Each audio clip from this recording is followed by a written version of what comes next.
Something about a human mind, and it's working so fine that I just gotta say, hey, I really got a magical spell. Save highlights, share, mute microphone. That ain't it. Huh. No, that ain't it. Phil, how's it going there, Mr. Phil? Brandon, what's happening? Blah, blah, blah, blah, blah, blah. How are you, dude? Alright, let's go over here and let's take a look at what we're doing today. Alrighty, good evening, everyone.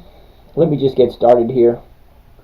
Where were we? Yep, everything's good. If somebody can check. Hola, Alexander, how are you doing today? TikTok, hello, sir. How are you? Well, I'm above ground and everything's working. Had a great day today. Played some soccer this morning. Went to church. Kicked around, relaxed, cooked, cleaned. You know, that kind of fun stuff. Hey, man, what's your thoughts on Mason Graphite? I actually need to have the ticker symbol on that one. Joe, yeah, Phil, how are you? Okay, so lovely. Tomorrow. Alright, let's get started. Tomorrow starts week number 12, LLG.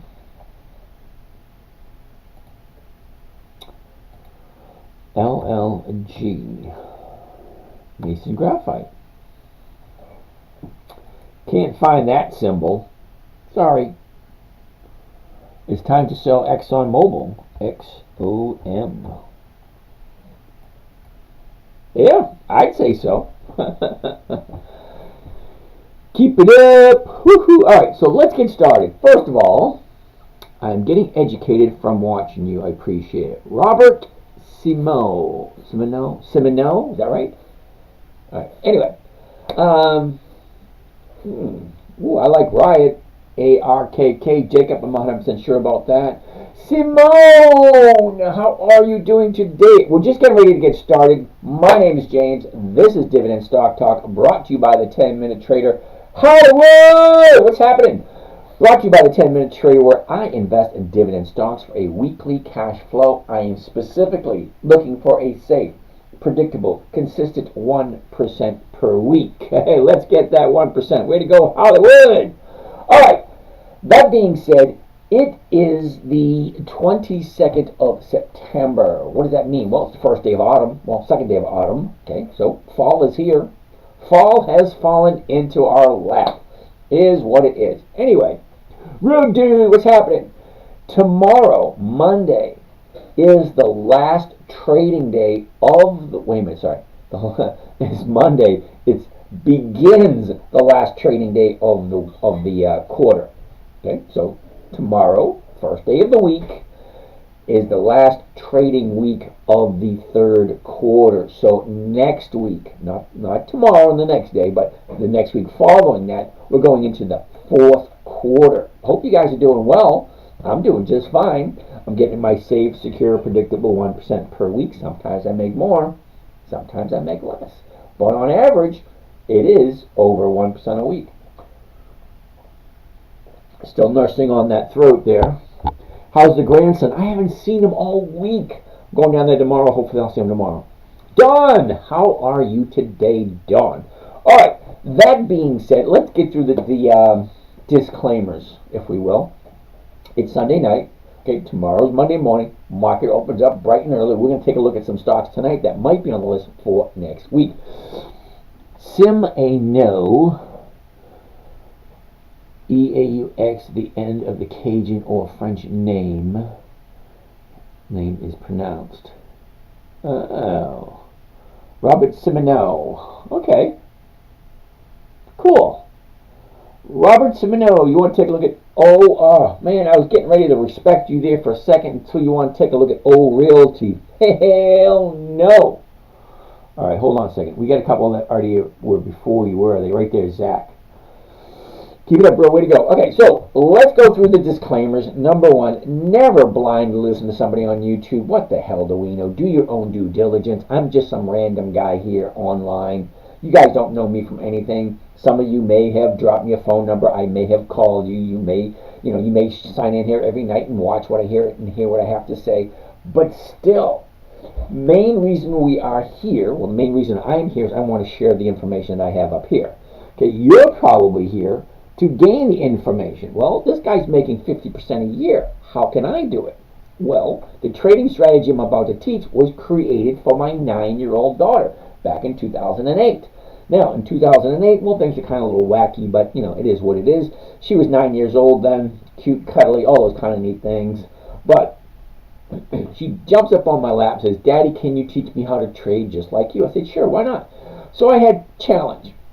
I had 5 things to overcome. It had to be simple. It had to be safe. Had to be predictable, consistent, and no way for her to lose.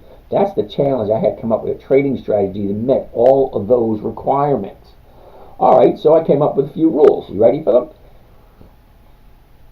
Rule number 1. Never buy something you don't understand. Always go into it as if you're going to buy it and hold on to it for the rest of your life. Never buy something you don't understand. Now, every once in a while, you guys will throw stuff at me like this one right here. ARKK. Never heard of it. Never. So why would I invest in something I've never heard of? Well, I'll take a look at it for you and give you my opinion. Rule number 2. Never sell at a loss. It kind of defeats the whole purpose. Rule number 3. Make sure the company is consistently profitable. Okay? I like to cheat. I grew up in the 70s and 80s when they came up with Cliff Notes. That's where somebody would read a book and make notes on it, and instead of reading 500-600 pages, well, we only read like 20. Cliff Notes. Kind of cheating. Me, I go directly to the dividends, because the dividend is a portion of the profits paid directly to the investors, and that's who we are. We are the investors. We buy, we sell. Well, we are the investors. That being said, if the profits going to the investors increases every single year, well, logic, reason, and common sense tells me that they must be consistently profitable. Now, I could go in and read all the quarterly reports, all the annual reports, profit and loss statements. I could do all that. But think about it. If a portion of the profits goes to the investors, okay, they don't change that portion. It's the same year after year after year. Let's say it's 1% or 2% of the profits, whatever it is. It's consistently increasing every single year. So, hypothetically speaking, they're profitable. Now, I personally like 20 years of increased dividends, or 20 years of profits, however you want to look at it. Rule number 4, make sure the company has weekly options. Okay, there's stocks and there's options. An option gives somebody the right to buy it at a certain price by a certain date. I like weekly options. That allows me to get weekly cash flow, and that's where you get the title from. Dividend investing for weekly cash flow. Without the options, you're not going to get weekly cash flow. It's that simple. Okay, rule number 5. Make sure all the numbers work. And what do I mean about the numbers? Well, we all know what the numbers are. Some of you do, some of you don't. Let me explain, and it's going to say, oh, yeah, of course. All right, first number I want to look at. What am I buying it for? All right? Second number, what can I sell the covered call that is closest to the purchase price? The purchase price, $115.27. Well, the closest strike price over here is going to be the $115. All right? Now, the $115, how much am I making? $136. Well, that's over 1%. That's what I'm looking for. I'm not looking for this. I'm not looking for that. I'm looking for this right here. Okay? If that is over 1%, and it's really easy to see, okay, here's the last price. The last price is here, $115.27. The bid, the ask, this is what I'd be paying for tomorrow morning, $115.27. Well, if I move that decimal point over 2 places to the left, well, $1.15 is 1%. Well, the 115 is going for 136. That's well over 1%. All right, that works for me. Now, that's half the equation. The numbers work. Great. But is it the right time to buy? For that, we need the chart. More specifically, very first thing I want to see is the 1-year chart. Now, my account here, this is my trading platform with Thinkorswim. Now, you can go to thinkorswim.com, download this onto your computer for free. It doesn't cost you anything. But to get permission to use it, you got to go to Charles Schwab, and they'll let you use it for a little while, but they wouldn't like you to open up an account there. I don't get anything from that. Perfectly fine. But I like the trading platform. Everything I want is right here. Now, I've looked at many, many, many trading platforms over the years. I've been trading for over 20 years. I looked at a lot. I even wrote a book 12 years ago about finding the right trading platform. This is the one I like best because it has everything I'm looking for. First thing I always want to see: the high, the low, where was it, where is it, and what direction is it currently going? This one's going sideways. 5 things: high, low, was, is, and direction. Alright, so I like all that. Now let's jump in and take a little closer look.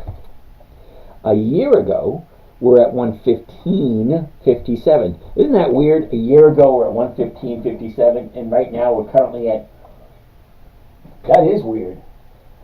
Look at that, 115.27 a year ago, and we're both basically at the exact same price now. Well, close to it. All right. So 115 a year ago, we bottomed out the end of January. It looks like 95.83. Okay. The top 123.93 was in the middle of April. Okay, so from there, she drops down to here, shoots up, pulls back. Now she's up. Look what happened on Friday. Friday's a little bit of pullback. I want to get a closer look at that. But this is like a 90-day chart. It goes all the way back to April. So as you can see, look at the movement. It's like a awesome, a beautiful movement. Look at this. Up, down, up, down, up, down, up, down, up, down, up, down. Nice movement. I like stocks that move like that because I jump in and get my 1%. Thank you very much. See you again next week or whatever. That being said, let's take a look at the last 30 days. We want to go to 823. There it is right there, 823. Okay. A month ago, up, down, up, down, up.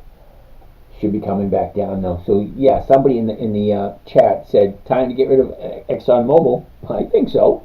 Not time to buy. Okay, definitely time to get rid of it. Now, if you're doing into puts, great. If you're doing short selling, great. That's not what I do. It's not what I teach here. What I teach here is one strategy only. That's dividend calls just before the EX dividend date. I like to call it dividend capturing 2.0. All right, so Zach, now that I explained all that, wait a minute, I got one more thing to explain. Okay, now, some of you may or may not have gotten an email, a text, a DM, or a notification from someone saying that they're me. There are currently, at this moment in time, 27 imposters pretending to be me. They use my pictures, my videos. They even have someone that went and opened up a Gmail account, dividendstockdoc@gmail.com. That ain't me. I'm sorry. You can hear me here. You can see me here. My information is right up here in my bio. And if you really want to talk to me, drop me your DM with your phone number, and I will call you. If you're in the United States, of course.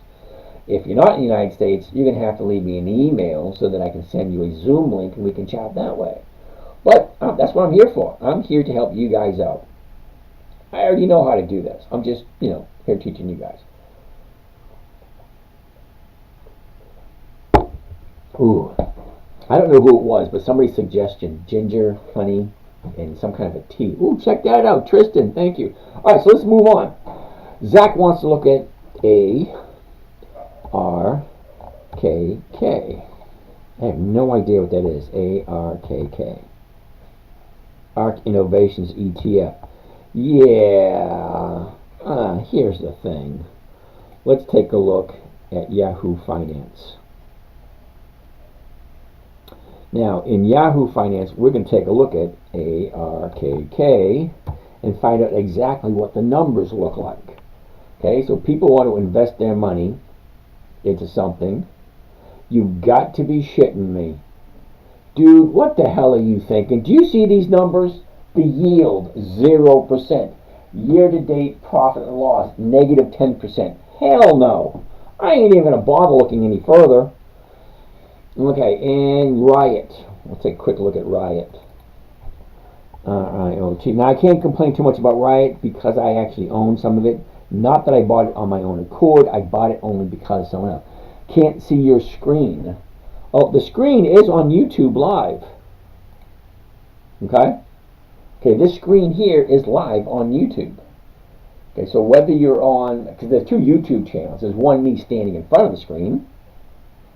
Tra-la, and there's one of them just the screen on YouTube. So if you want to look at those numbers, simple, easy. Okay, so Riot was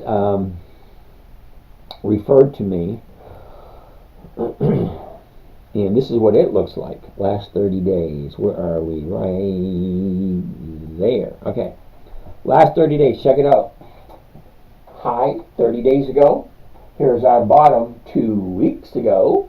Okay, she went up, a little pullback, now she's up here, now she's starting to pull back again. So, I won't be buying any Riot this week, but look at the numbers for Riot.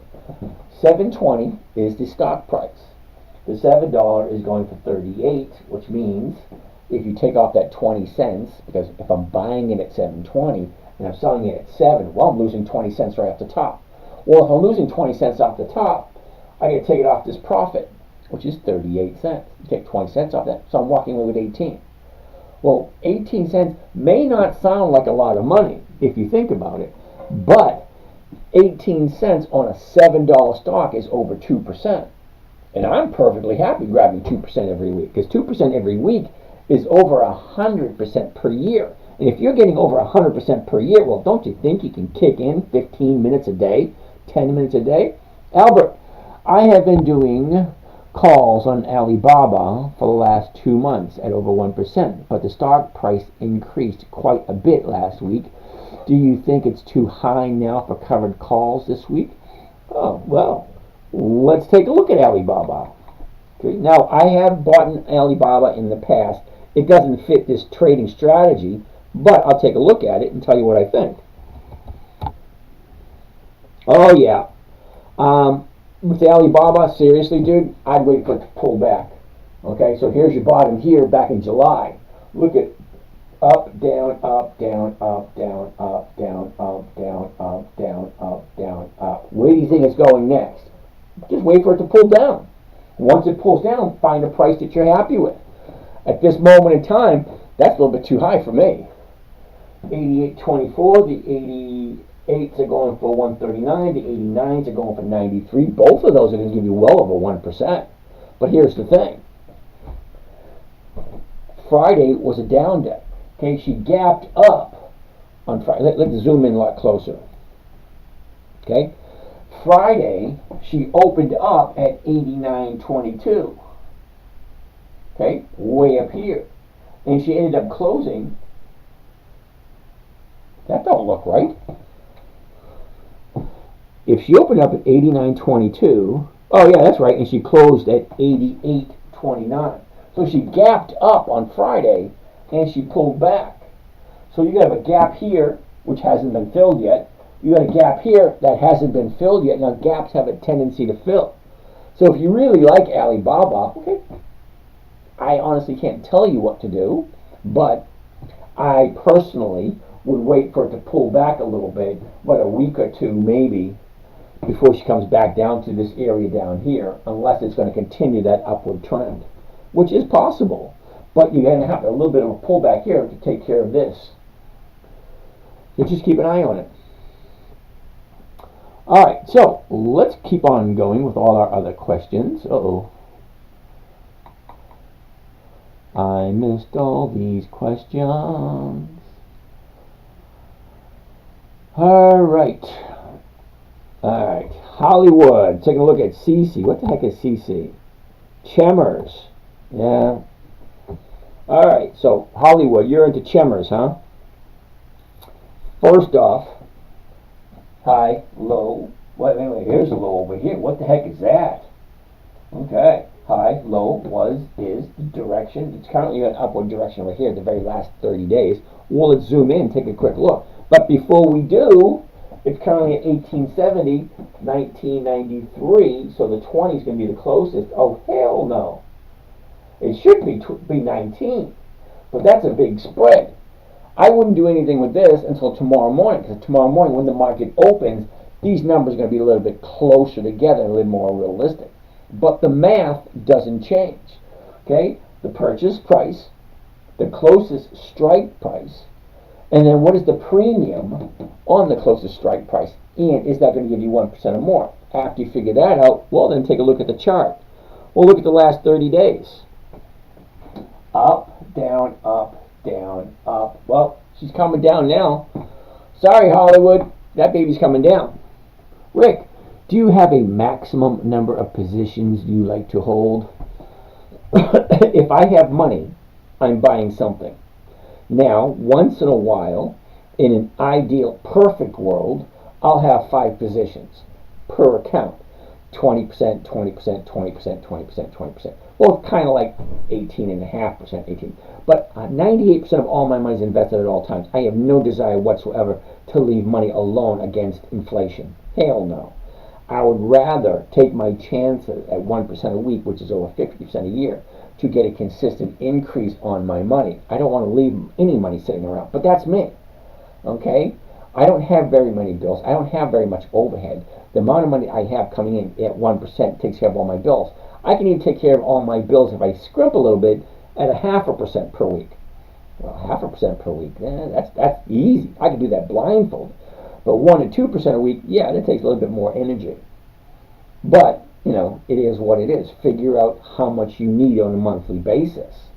Then work the equation backwards. If you need $10,000 a month to live comfortably, well, you're going to need at least $250,000 invested at 1% per week.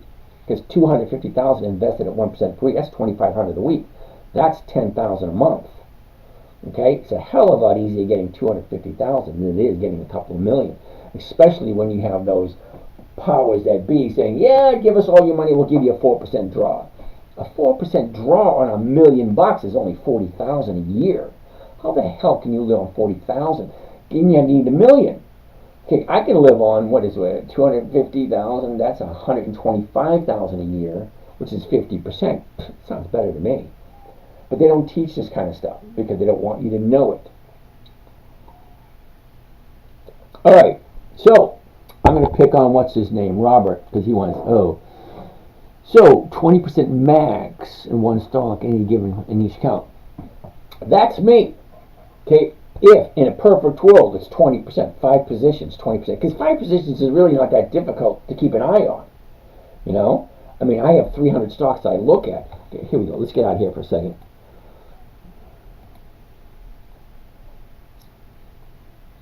Okay, here's October 24. This is my old list. Okay, look at all the companies I have here. Comcast, Cisco, Delta Airlines, Oracle, Visa, Verizon, Marvel, Gap, MasterCard, Abbott Labs, Apache, Lowe's, Clorox, Texas Instruments, Cisco, Bristol Myers Squibb, JP Morgan, so on and so forth.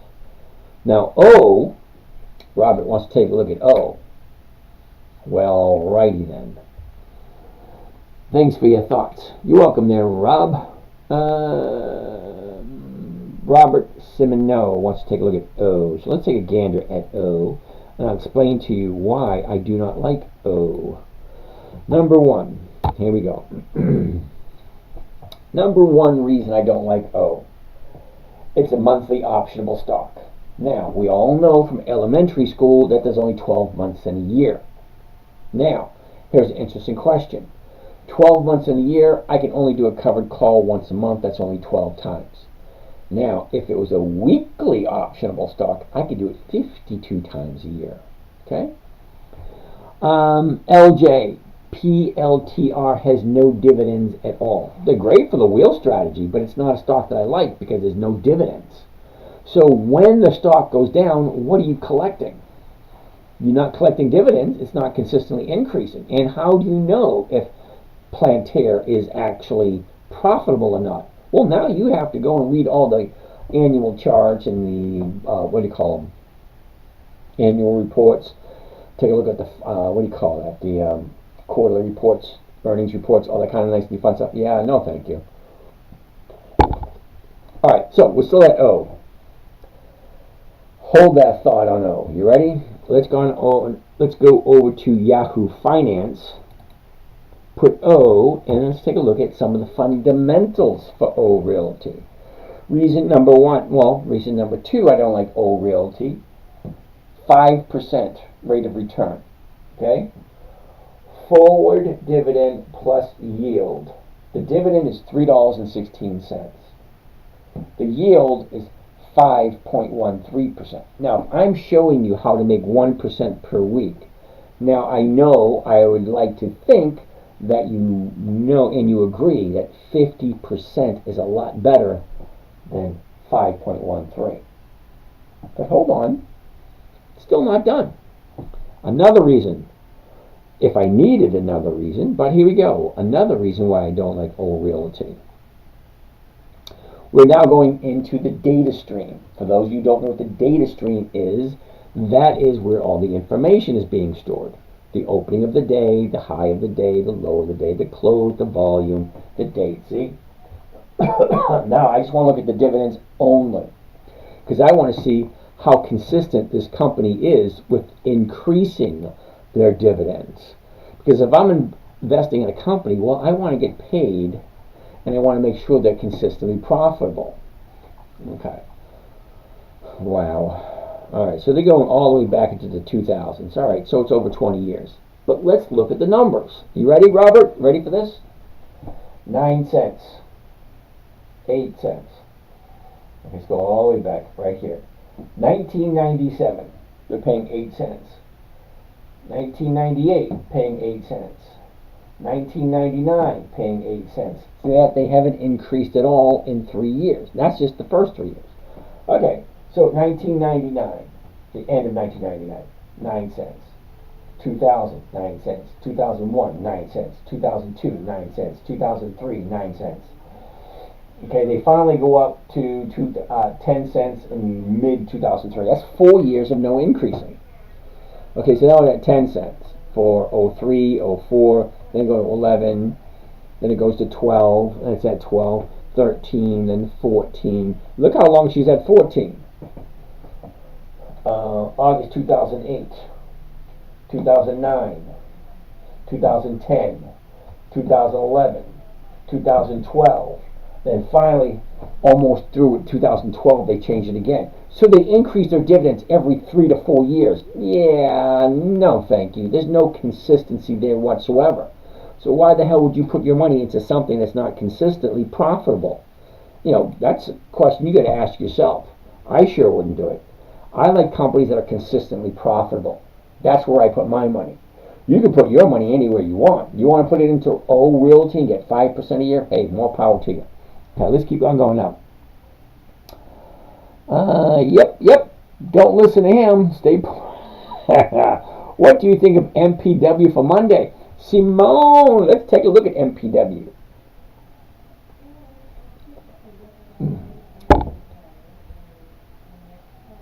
Okay,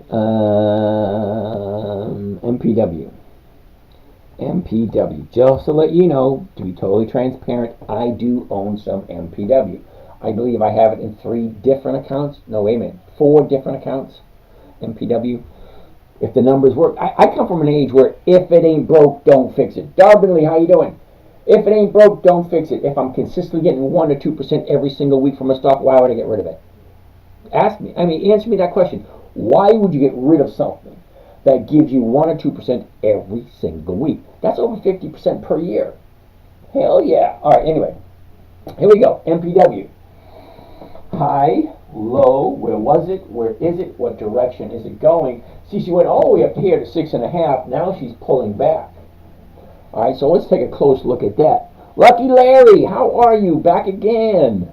All right, nothing good on TV, Larry? You want to sit here and listen to me? All right, we should have your mental stability questioned.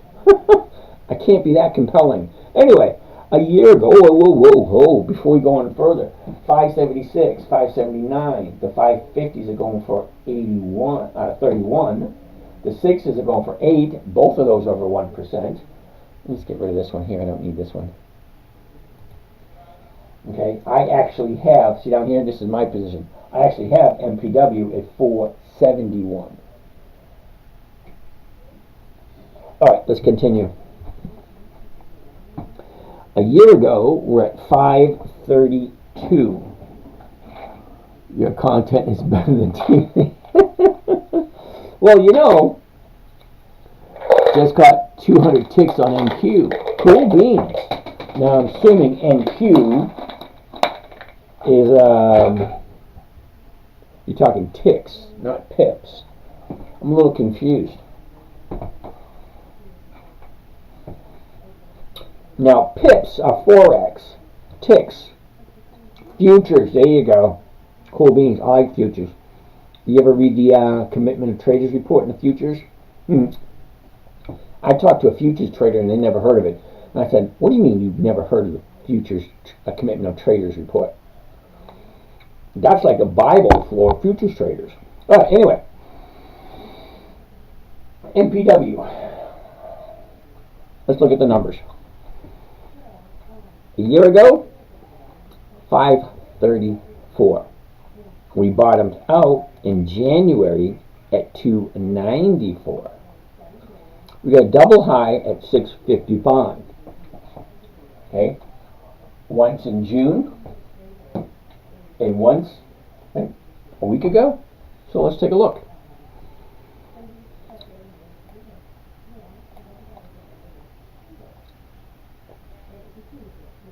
All right. Here's the last 30 days. And you tell me where you think it's going. 30 days ago, we're at 440. Okay, we dropped here, went up, pulled back, shot through the roof. Now she's coming down. Now, I like MPW. I actually own some. But for buying more MPW, I'm thinking 2 weeks out.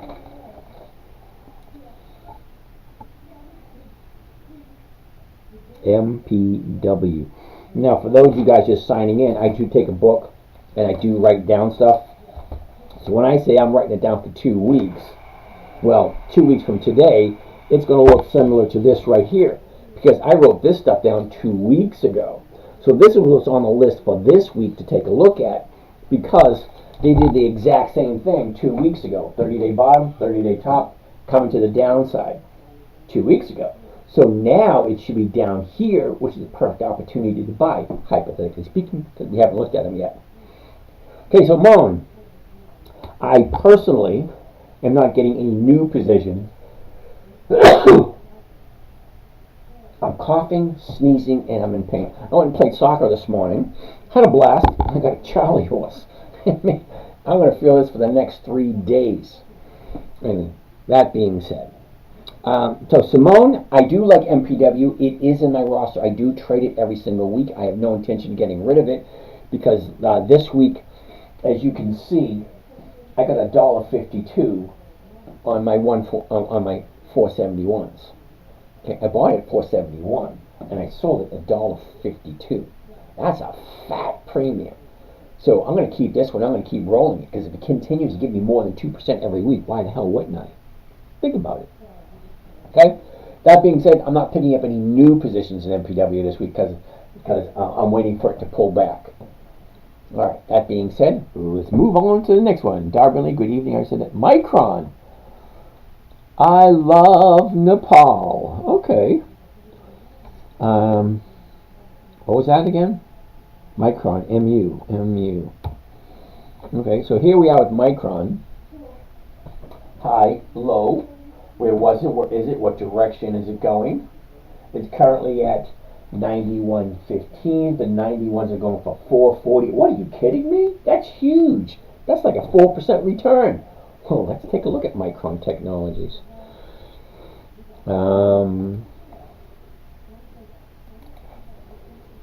MU.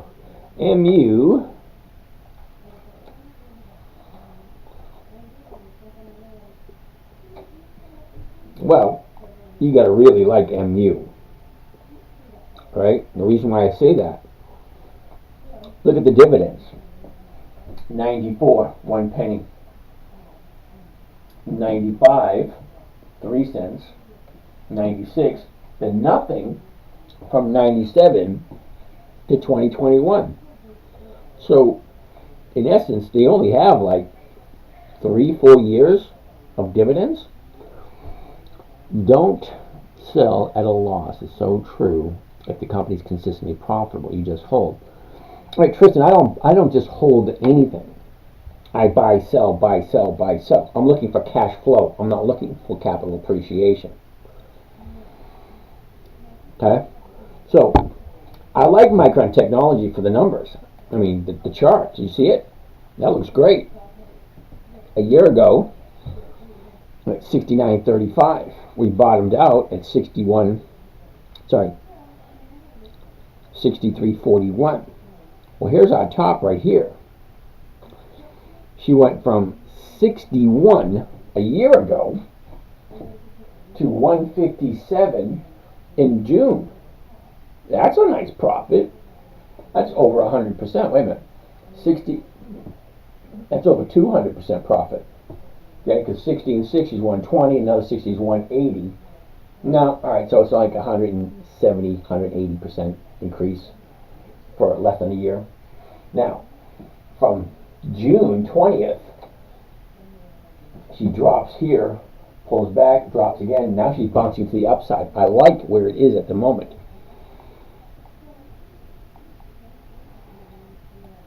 Here's the last 30 days. Okay, check it out. Last 30 days. High 112, drops down here at 84. Well, now she's going back up again. She's sitting at 90. I like Micron Technology. I'm going to write that down for tomorrow.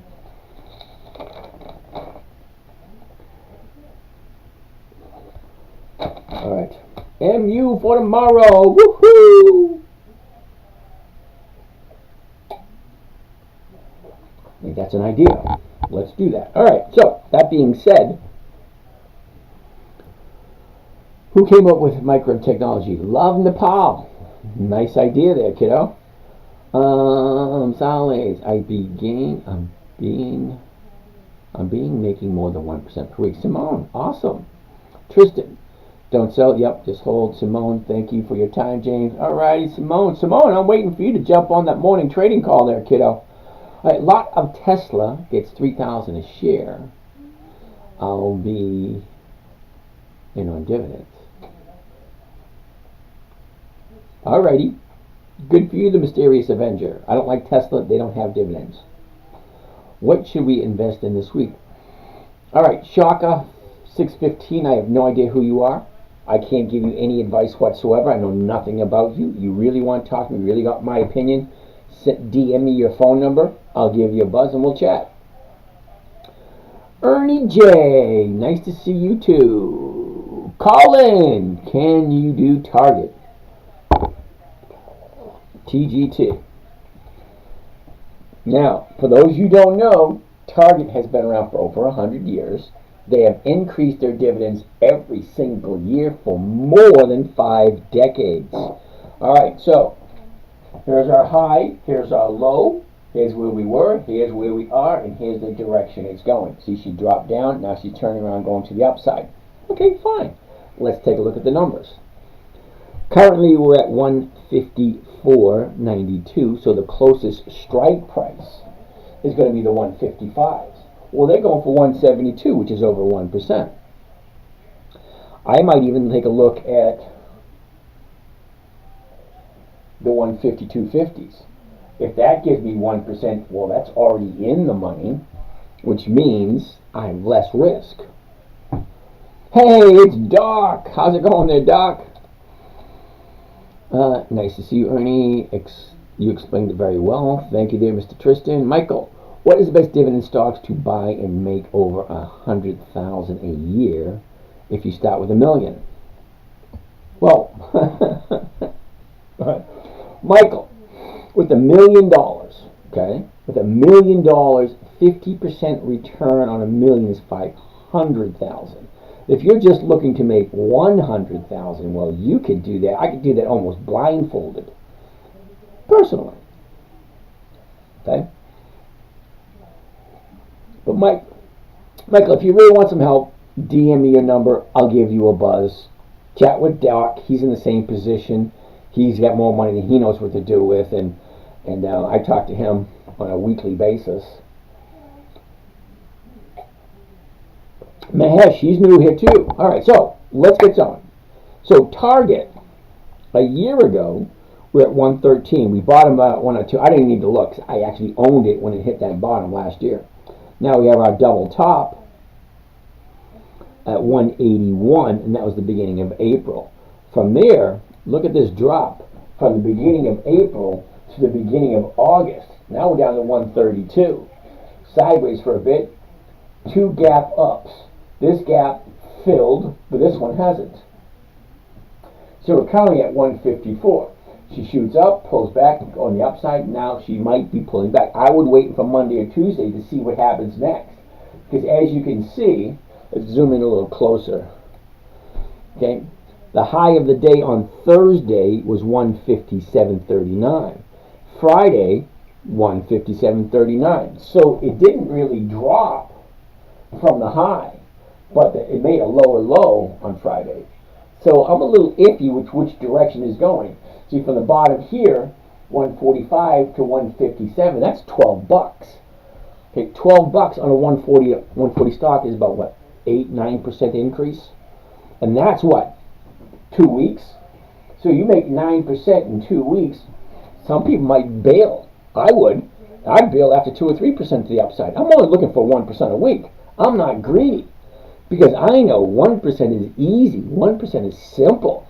Okay, if I'm getting a safe, simple, consistent 1% per week, hell yeah, that's 50% per year. Takes me 15 to 20 minutes a day.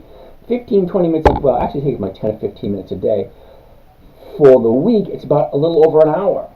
Now, in one of my accounts, I have 100,000. Okay, well, actually, it's 100 and, what is it again? Hold on a second.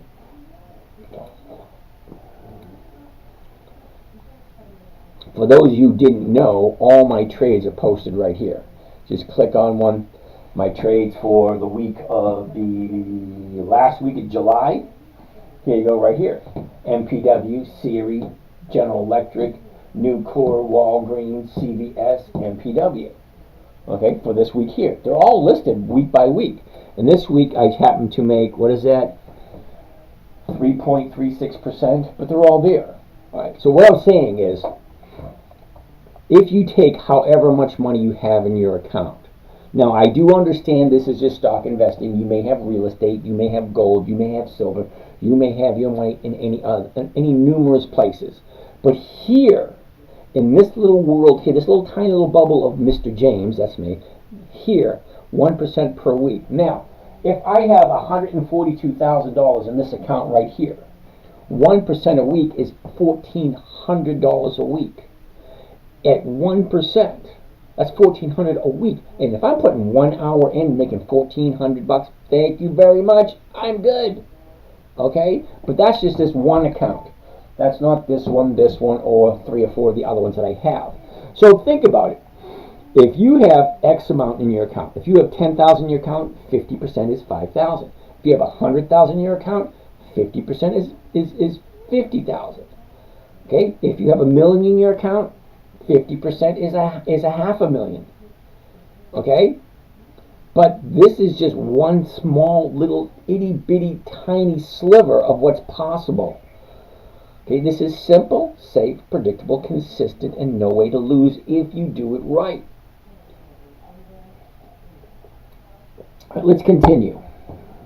Mahesh, how are you doing today? Tristan. Thank you for that, Tristan. It was very nice of you. Shinaba. Shinaba, did I say that right? Shinaba wants to look at Caterpillar. I like Caterpillar. As a matter of fact, I'm trying to figure out how to get my Caterpillar running. It's a 31, I think it's a 3125 or 3128. It just won't stay running. All right, so Caterpillar, here we go. High, low, where was it? Where is it? What direction is it going? I'm going to tell you no right here. I'm not going to go any further with Caterpillar. Not that I don't like Caterpillar. I do like Caterpillar.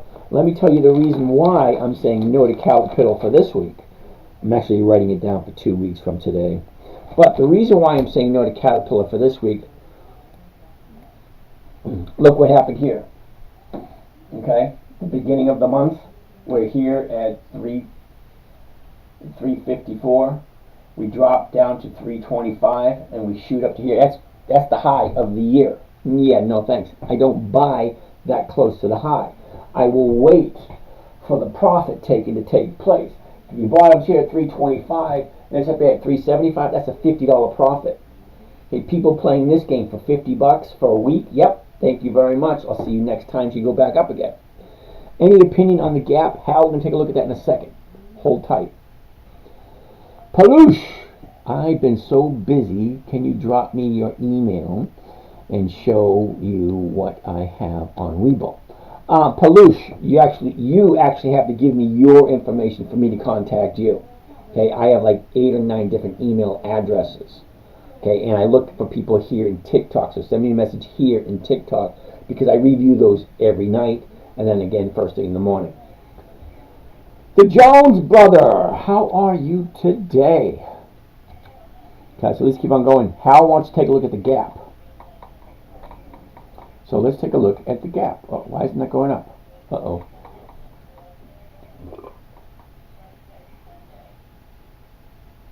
All right, so Hal wants to take a look at the gap, so let's take a look at the gap. GAP. I think the gap is on the list for this week, isn't it? First thing, high, low. Where was it? Where is it? What direction is it going? Look at it, heading to the downside at the moment. Okay. It's at 2032, 2056. The 2050s are going for 38, well over 1%. So that works. Let's take a look at the chart. A year ago is the bottom, and that was 985. It took quite a while to get to the high of the year of 30. So it goes from 9 to 30. So 9 to 18 is 100. Then 18 to 27 is 200. So that's a little over 200% increase from a year ago until June, the beginning of June. That's nice. All right, so from there she drops and drops. Okay, here's the bottom here. Shoots up, pulls back, shoots up, pulls back. Looks like she's pulling back at the moment. I'd wait a little bit longer. Maybe next week if we zoom a little closer to that one. Okay, here's the last 30 days. Okay, here's the last 30 days. See where we are? 25.50. We drop down here to 19.50. Pulls up, down, up, down. Now she's coming down, but kind of going sideways. Look at the channel she's in. If she comes down a little bit further, I like to buy down here and then wait for her to go back up. This is just one of those companies. Now, when I say I got 300 companies in my roster or on my list or in my calendar, however you want to take a look at it, okay, I have the gap. It's on there. So when the gap has its dividend, I want to see whereabouts is it in the charts. And if it's the right place, well, hell yeah, I want to buy some. It's the gap. All right, I grew up with the gap. Okay, anyway. Sexy Hockey Dad, how are you today? I'm a little sore today. I went and played soccer, so got a Charlie horse, got a bruise on my arm. I had fun. I think I was the second oldest one there. Most of the kids are in their 20s, 30s, and some of them were in their 40s. Only a couple of us are over our 60s. But I was still out there. You're stuck at 28? Hey, Hollywood, anytime you want to trade, I'll gladly be 28 again, and you can be 60. Matter of fact, you can take everything I have. I'll be 28, and you can be 60. All right. Kerry, how are you, Kerry? If it gapped up on volume like that, that's good. Might make a cap pattern. Now, Kerry, what I'm going to say about volume nowadays is I don't pay much attention to it anymore. It used to be that the market makers were honest and sincere people, but nowadays they take advantage of the system. Because if they get a bad report or a good report, it's really irrelevant. They can do whatever they want. If they want to gap down or gap up, that's 100% up to the market maker. Okay? And he doesn't have to have a reason to do it. He just does it. So yeah, I don't pay much attention to the volume because of that. Well, I pay attention in a manner in which it is an average volume. Okay, but when it has a volume gap like that, I like to know why. And usually it has something to do with an earnings report or some kind of report. But then I take a deep look at it and I figure out why the market maker did it. And you might be sad to find out why the market maker did that. All right. Shinaba, Halliburton is at support. What do you think? I like Halliburton. I actually have some Halliburton. I wouldn't call that support yet, because it only hit it twice. Okay, and it's usually one day after another. So support is when you have more than one. See if I can find one. Yeah, this be more like support here. Okay, that's more like support right here. You see it? Where it hits a certain price right there. This is what I would call support right here. Same area. 34.60, 34.80. See how many times hit? 1, 2, 3, 4, 5, 6, 7. 7 times. That's your support. When you go all the way over here, hold on a second. Currently to where we are right now, 2 days. 2 days doesn't really, I don't consider 2 days as support. Now you might be looking at the 15-minute chart. You might be looking at the 1-minute chart. You might be looking at the intraday chart. Yeah, I don't look at those. I only look at after end of day data, because I don't want to sit in front of the computer all day. I want to jump in, make my positions, jump out, take my 1%. Thank you very much, and then do it again next week. Okay, I'm not looking at some point. Okay, you may not be there now, but at some point in your life, you will no longer be chasing money. You want more predictability, stability, and safety. Well, that's where I'm at now. So if you're here looking for capital appreciation or ways to make a bunch of money really quick, this ain't it. Okay, this here is a deep dive into cash flow with safety, predictability, and consistency. Safety being the top of the list. Okay, I've been working since 1973. Okay, working since 1973. I'm entitled to retire now. I have put plenty of years into the system. Okay, I have enough money to keep me satisfied, but I don't want to have to go back to work. I could if I wanted to, but I've only been retired since November, so I haven't even had a year off yet. And I don't even have a year off yet because I'm still working on my mom's house, I'm working on my son's houses, and don't get me wrong, it's nice that I have the ability to do that. That's great, but like once or twice a week, sometimes 3 times a week, I just sit around and do absolutely nothing. Get a nice cocktail, have a little bit of smoke, and just sit and chill and do nothing and just relax. It's great. But here we are. Let's keep moving. Halliburton. So, Halliburton, like I said, I do own some of it. Okay, here's your 30-day high. She drops down here, pulls back up, and it looks like she's starting to come back to the downside. So, if you're thinking of jumping into Halliburton, I would sit and wait and see what happens Monday and Tuesday. Is that really going down, or is it just a glitch and she's still going to the upside? So look where the high is. Hypothetically speaking, she should go up, not turn here. It shouldn't turn here. Shouldn't. But it did.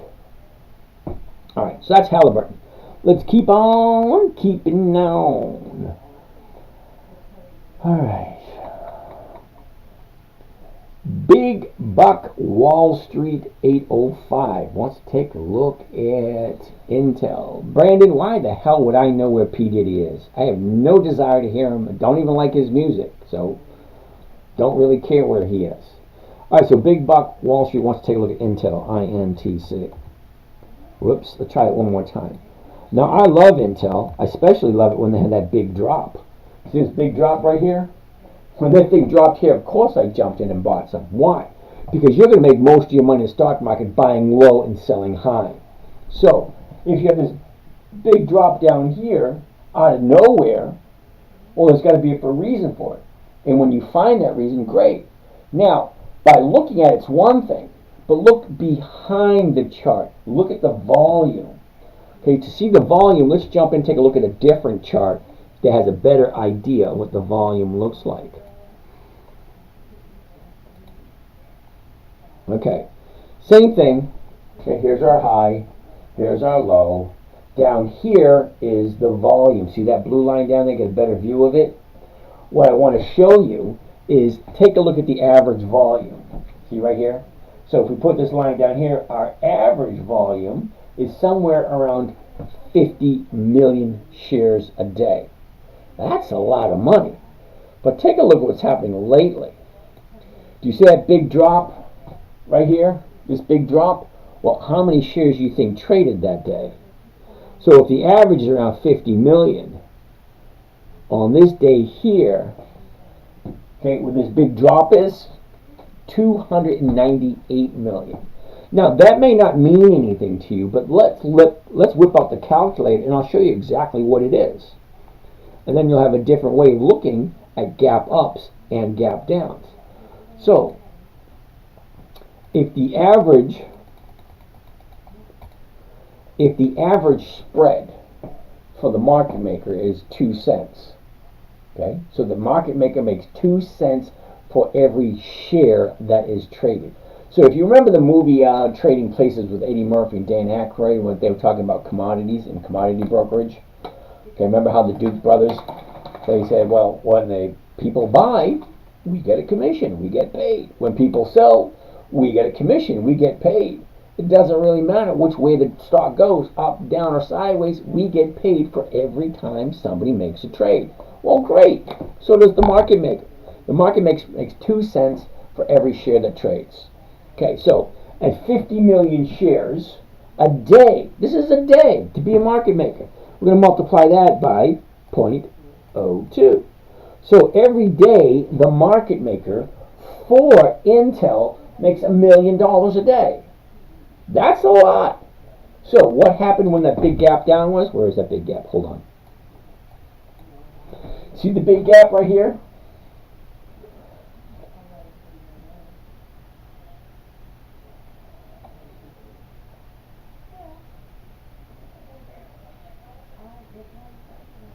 Okay, 300 million shares traded on this gap down. Now, you may say, what? So what? Big deal. Well, if the market maker makes an average of $1 million a day when it trades at 50 million, well, how much did he make on that particular day? Whoops.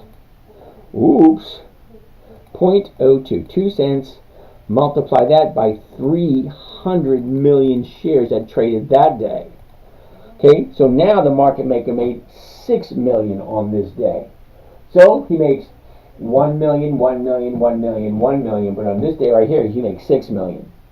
So whether or not the news is justifiable, the market maker has the power to change the direction of where the stock is going. It is the only number that is controlled by one person, and that is the market maker. And that is the opening price of the day. That is controlled by the market maker. He can do whatever he wants, and most of the time he does. And he gets paid very handsomely to do so. So we're taking a look at Intel. I'm going to verify that I'm human. There we go. Right, there we go. Verify to continue. Yay, you're human. All right, so anyway, as I was saying, I don't trust the market makers. I look at the numbers and see what's happening. All right, so that being said, take a look at where we are.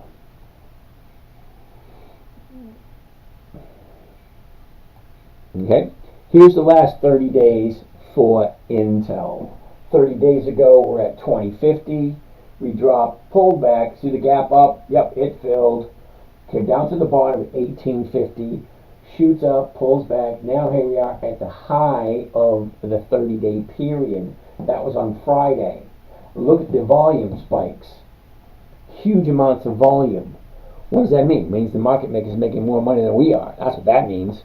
But anyway, it would appear that it will be pulling back. Because as you can see, this high here, it's slowly going this way. But then again, this is slowly going that way. So we really don't know. Monday will give us a better idea which way she's going. When you get a chance, what do you think about J.P. Morgan? Tristan, let's take a look at J.P. Morgan. J.P. Morgan. Interesting. Here's our high. Here's our low. Here's where we were. Here's where we are. And here's the direction we're going. Okay, it's going to the upside. Great. Dina, how are you today? The brightness on the screen? Yeah, that's when the white screen. One of these days someone will teach me how to fix it. But until then, it is what it is. Alright, that being said. Alright, we're still looking at J.P. Morgan. Okay. So J.P. Morgan, 211. The 210s are going for 289. Yeah, sorry, dude, but the last trade was 211.09. The current price is 211.09. The 210s are going for 289. Now, if I bought it at 211 and sold the 210s, I'll be losing $1 right off the top. So I'm only walking away with 189. That's not 1%. Sorry. So JPM is going to be a no for tomorrow. Okay, we already looked at Micron. I looked at Intel. Dina, his YouTube has a separate screen. Thank you for that, Tristan. Intel, we're looked at. Iron Mountain, what is that? I know it's a coffee, but what is the ticker symbol? Okay, Intel, we looked at that one. Mike, do you ever collect the dividend? What's your strategy if stock moves against you?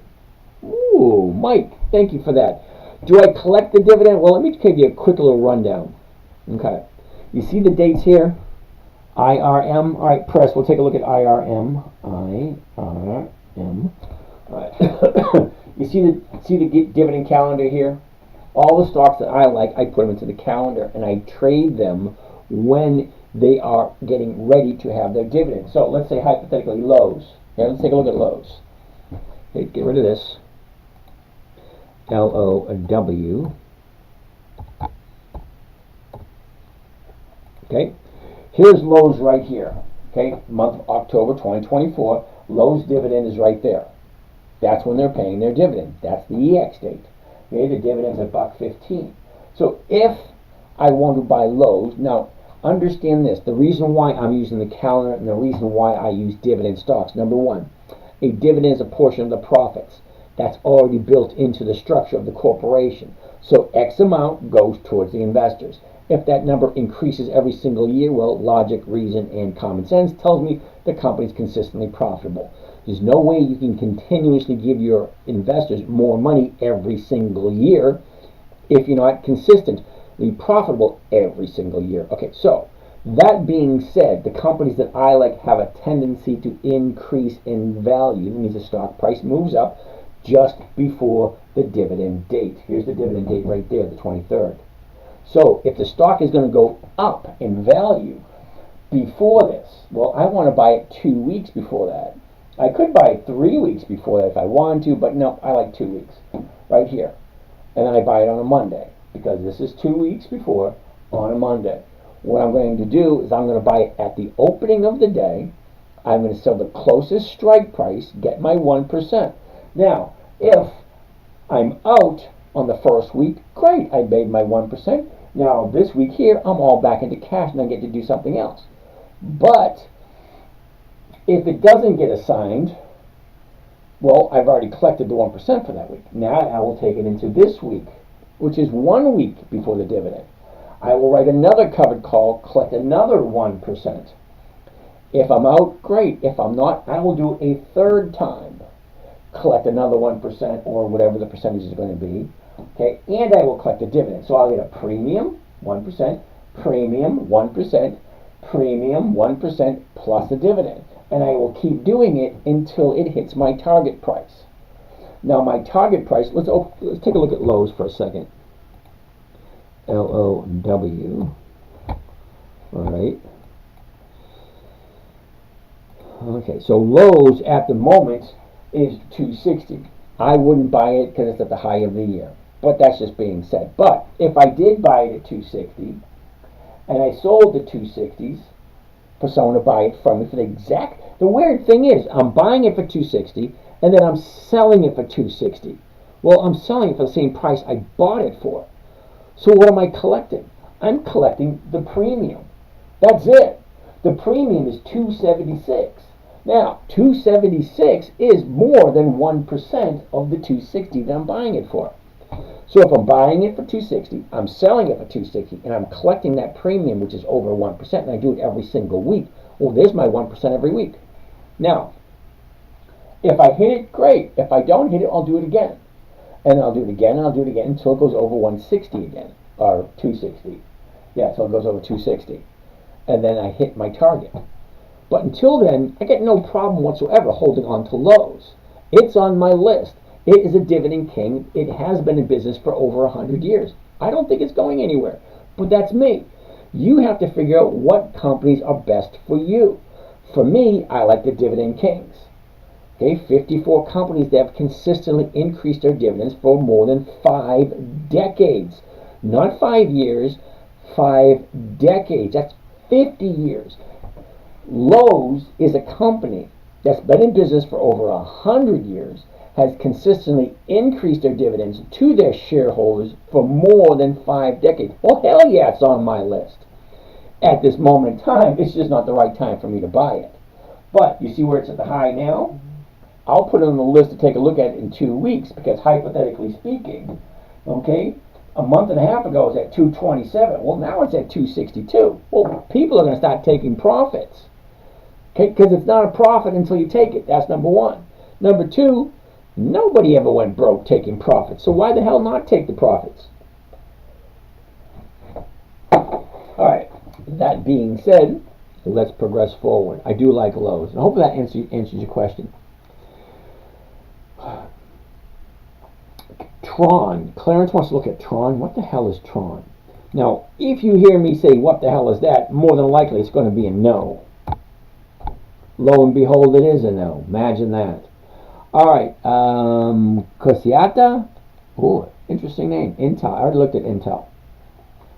What is SPY going to do on money? Don't know, don't care. It's not one of those things I actually follow because I don't like the numbers from SPY. Number one, it's too expensive. Number two, what you're getting in return is absolutely crappy. Now, Osdial. Press, Coca-Cola, yeah, those premiums always bite. Okay, take a look. Coca-Cola's at 71. Right now, the 71 or the 72 is going for 35 cents. That's a 0.5%. See that? The closest strike price is going to be 72. That's a 0.5%. No, Coca-Cola. And then Spiders, SPY. Okay, you can't really tell on here, but at $5.69 per share, let me show you some of the fundamental numbers on the Spiders. SPY. Now, this is where I get to say all kinds of bad things to you. I'm not going to go back as far as it goes because the Spiders has dividends way, way, way back. But let's go down to 2000. Okay, so 2000, we're at 37 cents. Then the dividend drops to 35. It was a 38, 41. From 41 to 32, it drops again. It goes to 35, 37, 39. Then from 39, it goes to 33, drops again. 35 to 38 to 44. 35, it drops again. 36, 40, 52. Then from 52, it drops to 40. 41, 47, 35, drops again. 57, drops again. 49, 52, 57, 52 drops. It goes up, it goes down. It keeps dropping. There's no consistency in it whatsoever. Spiders are no. But wait, it gets worse. I love that part. But wait, if you order now, you can get screwed twice. Okay, here's why. Okay, the Spiders, the rate of return for the Spiders, 1.21%. 1.21%. That's horrible. So no, I don't like the Spiders because if you actually investing in the Spiders, then you didn't actually look at the numbers. Numbers don't lie. 1 plus 1 is going to equal 2, no matter where in the world, no matter where in the galaxy you come from. 1 and 1 is 2. Okay? If you're investing your money at $569 a share and you're getting 1% return, then you're doing something wrong. Why the hell would you do that? Rich Bruner, how are you today? All right, let's keep on moving. Bama Redneck, thank you for that. That was cool. I'm from Brazil. Que pasa, amigo? Oh, wait a minute. Wait, you guys speak Portuguese in Brazil. Damn it, I don't know any Portuguese. I like the 3-year chart for MPW. Dina, cool beans. Which stocks have you seen most successful? Oh, Macy's, Nordstrom's, and Kohl's so far this year. Death Cross. I have no idea what that means. All right, Dina, I don't look at the 3-year chart because 3 years ago doesn't really mean anything to me.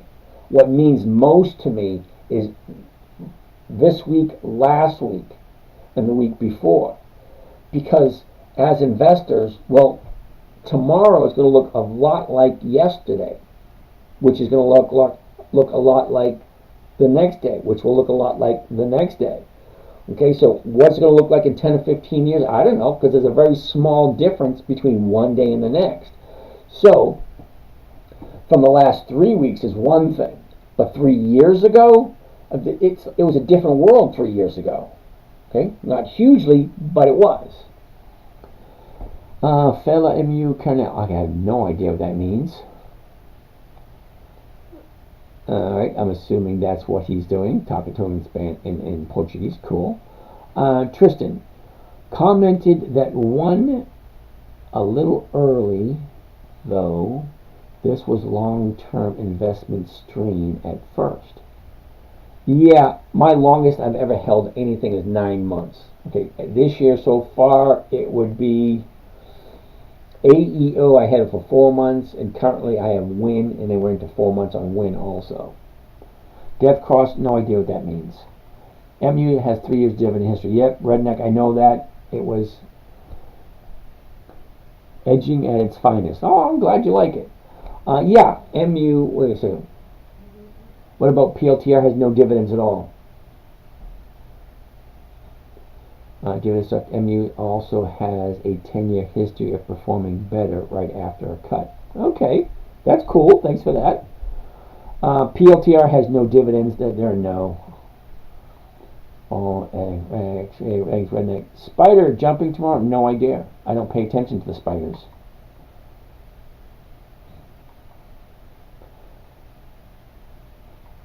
Okay, where are we? Wow, I'm missing all these questions. Oh, wow, I missed all these questions. Sorry, guys, I have to keep going back and forth with all these questions. There's so many of them.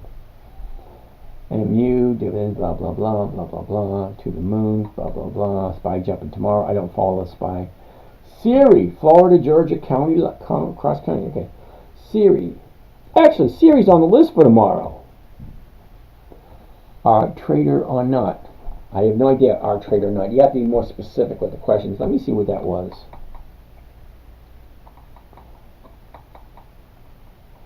Top chat, agent's finance, which stock, blah, blah, blah, call IRM. Somebody want to take a look at IRM. We'll take a look at IRM right after we look at Siri. Hold on a second. Let's look at IRM right now. IRM. This way I can say no to Iron Martin real quick. Okay, so I don't want you to think that I was ignoring what you asked. You want to take a look at Iron Mountain? Iron Mountain's a no.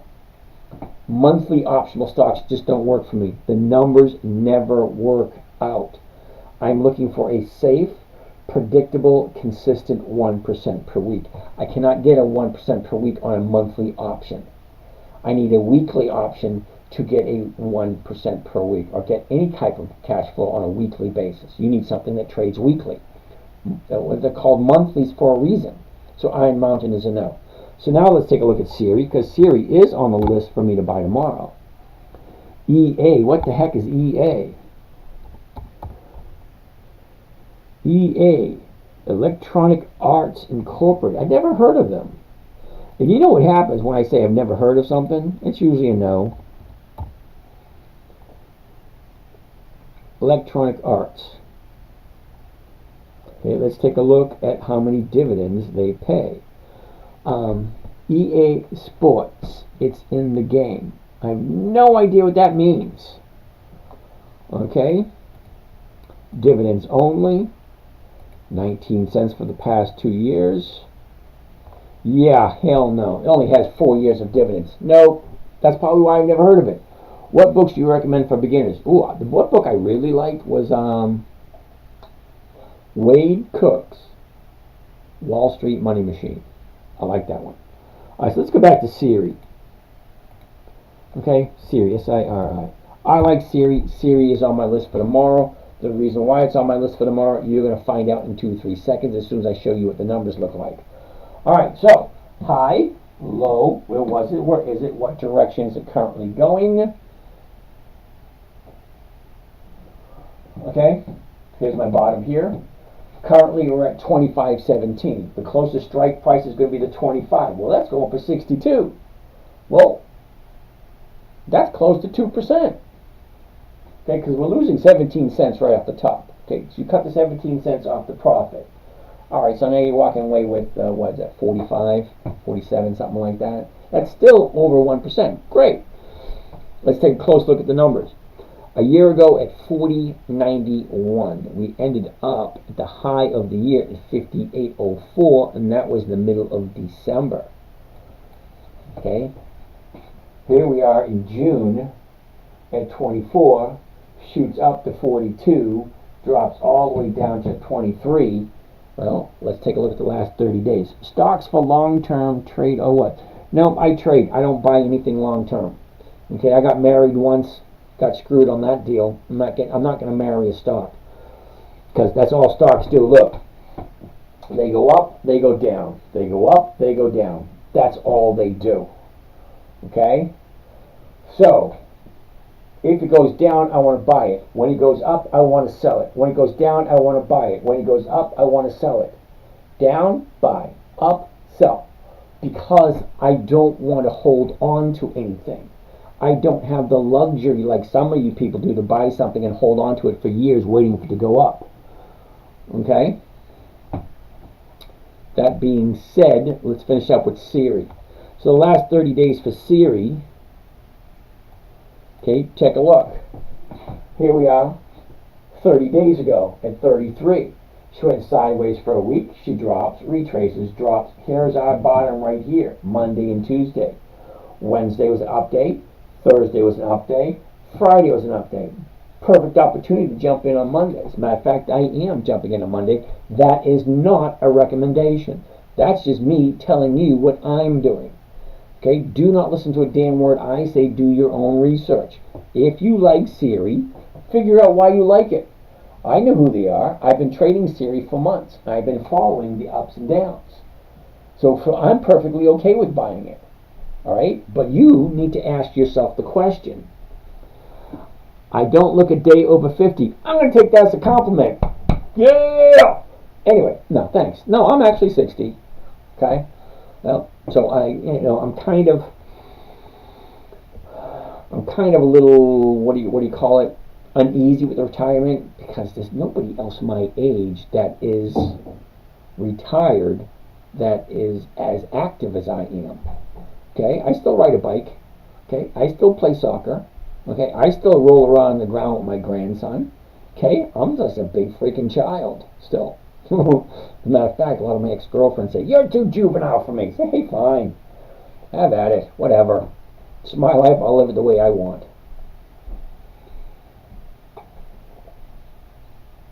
All right, Twisted Philly.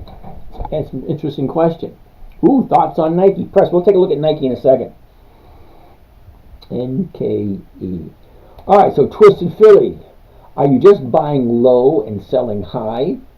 Well, I'm not quite sure where I see a flaw in that idea. Think about it. What else are you going to do? Buy low, sell high. Well, you're not going to get any lower than a 30-day low. You're going to make most of your money buying low and selling high. So if I buy it here, sell a covered call, so I'm doing what's called dividend capturing 2.0. So I'm looking at stocks just before the dividend, okay, waiting for them to move up. When they do move up, I buy them. I sell a covered call against them, get 1% per week. I'm not seeing what the problem is there. You want to call it what you want to call it. Hey, perfectly fine. pretty much like everyone else. Thank you there, Florida, Georgia. Uh-oh. Okay, where are we at? All right, Sunshine, thank you for that. I'm going to take that as a compliment. What books do you recommend? I already told you that one. Thoughts on Iron Mountain. I already told you about Iron Mountain. It's a no. It's a monthly. Okay, when I say weekly cash flow, how do you get weekly cash flow from a company that has a monthly option? That's once a month. I'm looking for once a week. Cardiology guy, dude, I haven't heard or seen from you in weeks. Where have you been? Well, cardiology guy, if you want to know what we're buying tomorrow, join the morning trading group. You get to watch exactly what I buy. Ooh, Chris wants to take a look at Walgreens. Now, I do have Walgreens. I've held on to Walgreens for a long time. I think I have Walgreens in like 4 different accounts. I think. Seth, we already looked at Intel. I tell you what, Seth, after I'm done here tonight, this recording is going to be so the whole evening's event is going to be recorded on YouTube. Okay, there's 2 channels on YouTube. You can look at both of them after we're done. You can get my rundown. Let's call it rundown on Intel. I like Intel. I do. Is CRWD now? They have not been around for 20 years, dude. Mesh, we're going to take a look at FedEx next, right after we look at Walgreens. WBA. Now, Andrea, she's here in the audience, she did a really great report for you guys on Walgreens. Because we all seen Walgreens, look at it, dropping. Now, there's a reason why Walgreens is dropping, and I blame it on the current administration. Okay? The current administration is failing to prosecute theft and criminals. Okay, you can perfectly fine stealing shit, get a slap on the wrist, and they set you loose. No recourse whatsoever for your actions. So yeah, you have a lot of stores that are, let's say, losing money because of that scenario. Macy's is one, Walgreens is another, CVS is another. There's a few of them. The smaller stores, easy, walk in, take the money, run out. That's what they're doing. No recourse whatsoever for their actions, and I blame it on the current administration. But that's me. I don't want to get into politics, so let's keep moving on. So, I do have a bunch of Walgreens, and I have been following it. Okay, we currently have a new bottom right here. Okay, it was 3 weeks ago. So our new bottom is 3 weeks ago at 8:45. She went up, pulled back, up, pulled back. Well, right here is, what, 3rd down day in a row? Well, I'm kind of curious of where it's looking. My position is right here at 12. So I'm into it at 12 at this moment. Okay, 12 is not even on this chart, but I do write covered calls in the 950 area. Okay, just that way at least I'm having cash flow coming in. Okay, Mahesh wants to take a look at FedEx. FDX. FDX, right again. Here we go. FedEx. Nice. Ooh, we talked about this on Friday, that big drop. I want to find out why it had a drop like that and how can we take advantage of it. Because I love when a good company drops because of news. Because if you think of it this way, did the CEO of FedEx give everybody a call and say, hey, our stock is down, don't show up, we have to tighten our belt? No, they do not do that. Okay, FedEx workers, they go to work every day. They put in their 40 hours a week. I love one of the new policies that's up for consideration with the new administration. Overtime, not taxed. Think about it. If you have people that are not being taxed on their overtime pay, well, a lot of people are going to go work more overtime because they're not being taxed on it. That's time and a half and no taxes on time and a half. That's freaking awesome. Okay, great. So what's happening with FedEx? Look at that big drop. Well, you had a big gap up. Look at this. You had a big gap down here, a gap up here, a gap up here, and a big gap down. Okay, they call those black swans.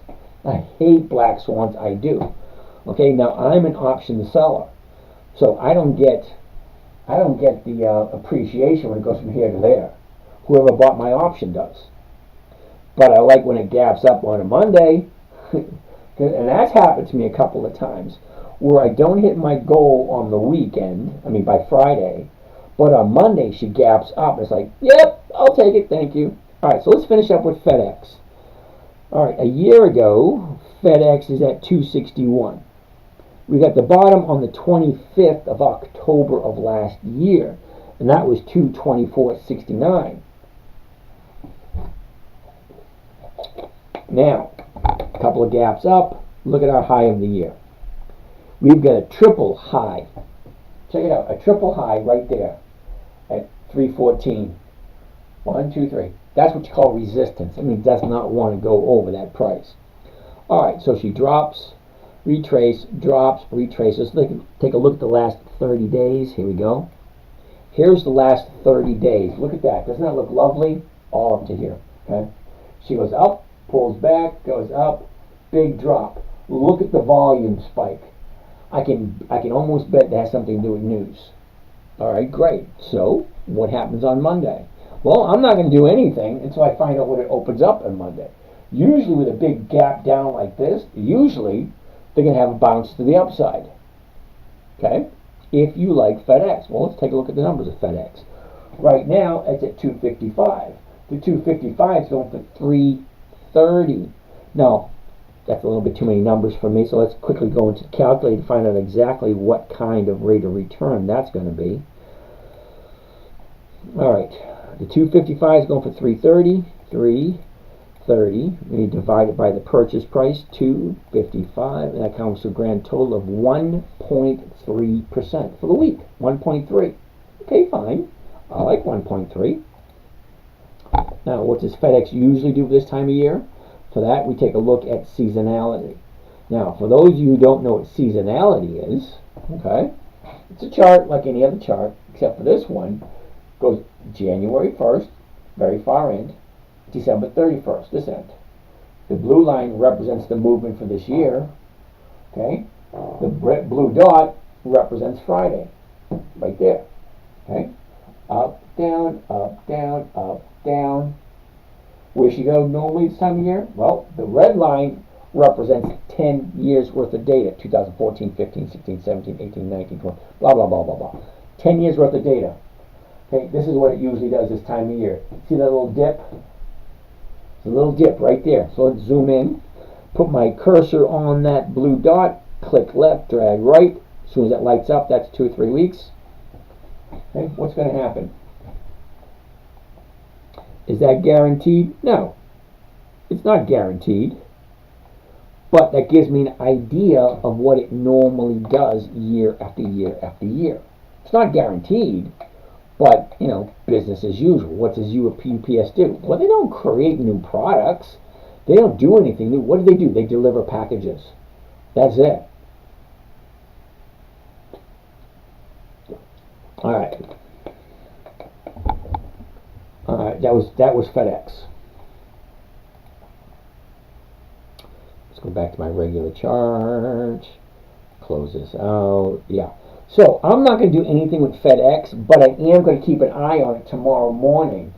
So Mahesh, tomorrow morning before we sign off, let's take a look at FedEx again to see what she opened up at. Now we want to wait until after the market opens to see what happens. It probably will go up a little bit. It won't gap up because it'll probably open somewhere here in the 257, 258 area.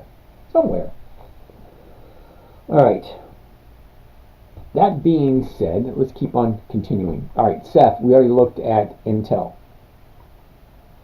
CRWD. Didn't we say CRWD didn't have dividends? CRWD. It's at $300.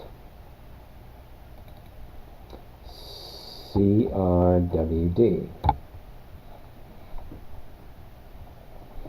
Okay. CrowdStrike. There are no dividends at this selected time period. No. CRWD. Nikola, not old enough. Okay, I like 20 years of increased dividends. Nikola has not been around long enough. Sorry. Teach me, OJ Jims. How are you today? Can you do Etsy? Chris, I could do Etsy, but you're not going to be happy about it. Then they have not been around long enough. Okay? Which means they don't have enough dividends to pique my interest. Etsy, ETS1. Okay? No dividends. Sorry. Iron Mountain's already a no. Dollar General, Badfish. Badfish wants to take a look at Dollar General, DG. I like Dollar General. It is on my list. I love this gap down here. When it did gap down, yep, I bought it. Because I love gap downs, especially when it comes to a new bottom. on a company that it's not going anywhere. Dollar General, really? They're all over the place. All right. A year ago, we opened up at 110.04, topped out at 168, and our bottom is right there at 77. Wow. Can you imagine that? It goes from 125 down to 85. 125 to 85. That's like a $40 drop. Then a $40 drop from here to here. That would make me a little uncomfortable. Because $40 on a $125 stock, $40 is about 30%. That's a 30% drop from here to here. Now she's going sideways, gets a new bottom there. Okay, now she's slowly going to the upside. See that? Very slowly. I like Dollar General. Right now she's at 86.01. Well, the 86s are going for $1.37. That's well over 1%. And I do believe Dollar General is written down. Yep, written down for next week.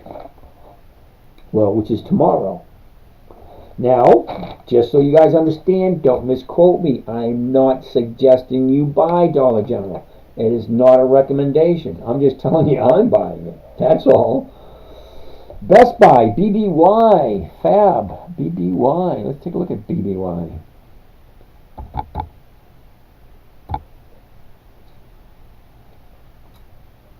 All right, now, don't get me wrong. BBY is an interesting company. I'm going to say no only because too close to the high number one, okay? And this big, huge gap. Gaps have a tendency to fill. What does that mean? That means this baby's going to come down eventually and fill this area. Yeah, I don't want to be any part of that. But I will put down Best Buy for about 3 weeks.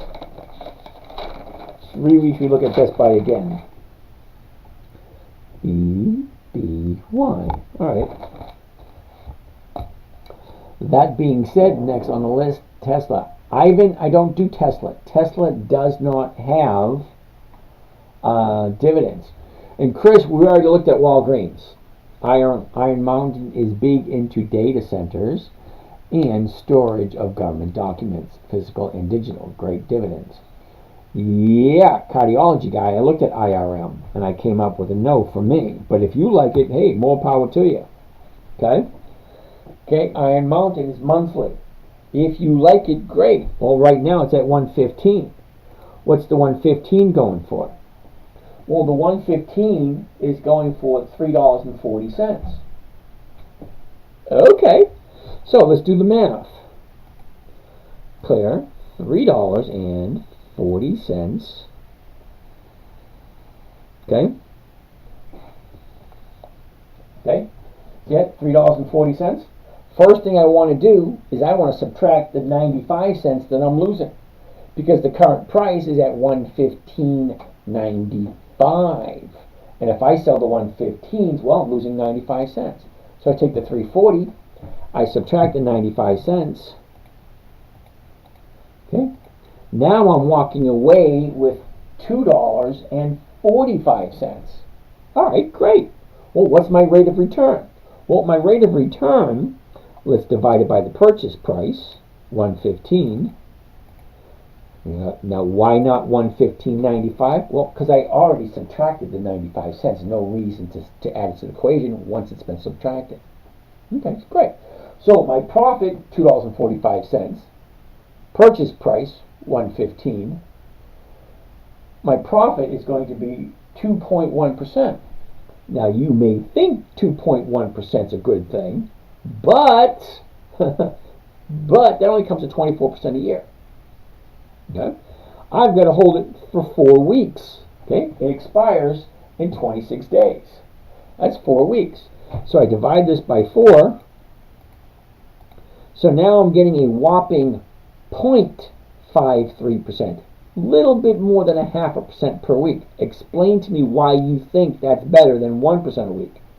That's only 24% a year. I'd rather get for the 50% a year. But besides that, let's take a look at this for a second. 30 days ago. Here we go. 30 days ago. Let's count how many days.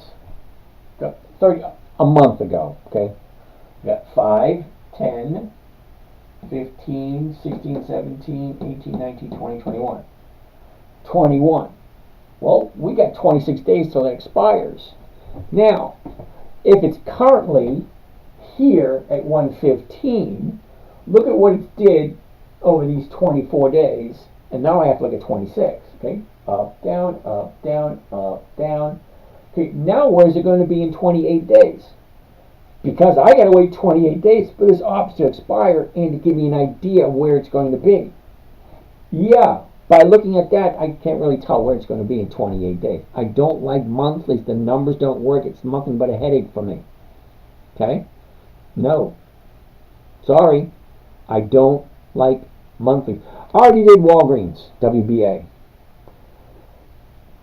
Sorry, cardiology guy. I mean, you're a cardiologist. If you're a cardiologist, you got more money than I do. So why are you concerned about 0.5% a week? Great, fine, do it. You only have to do it once a month. Okay, and it gets you 24% a year. Well, that's probably pretty good. When you have a chance, press.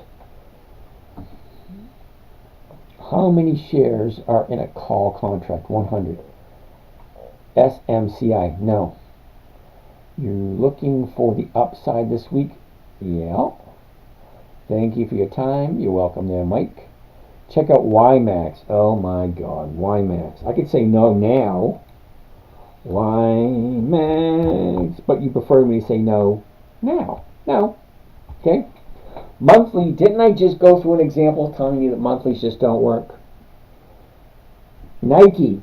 Let's take a look at Nike. Sorry about that, dude. Nike, NKE. Do you remember this big drop right here? Okay. I bought Nike right here. Okay. I sold a couple of premiums, got a nice premium. Right here, where she gaps up, yeah, I got called away because she gapped up really high. SMCI, Petrage, yeah, SMCI is a no. Black screen, please. I have no idea what black screen means. Yes, I remember. Okay, so look at Nike. Okay, where was it a year ago? Where is it now? Where's the high? Where's the low? What direction is it going? So it went down, found the bottom. Now she's going back up again. Great. Well, let's zoom on in, take a better look. But first, before we do that, let's check out the numbers. Is it even worth our while to buy Nike? Right now, it's at $86.40. Well, the 86 is going for $139. So subtract that 40 cents off there, you're walking away with 99. Well, that's more than 1%. And I'd rather do the 86s than the 87. But the 87s are giving you 1% also. So either one is fine. But me personally, I'd go for safety, the 86. Because it's already at 86.40. What's the stock need to do? Just stay where it is. Okay? So let's take a gander. A year ago, we were at 91.04. We topped out at the end of the year at 123. Okay, I remember this big gap right here. Same thing happened with Starbucks. I remember Starbucks dropped. And then when she gapped up, I was called out again. Okay, so it's a big drop here back in the beginning of July. Well, let's take a look at the last 30 days. Alright, so here we go. Last 30 days. What is this telling you? Because I know what it's telling me. 30 days ago, we're 84. Okay, we dropped down to 77, and now we're at 88. Yeah, no thank you. You got this big gap here. This thing's going to pull back. Sorry. I mean, I do puts on this one. I do the 83s, and the 83s are going for 6. That's not enough. Nope. But it is what it is. Alright. Well, 10 minutes of 11. We got a ways to go.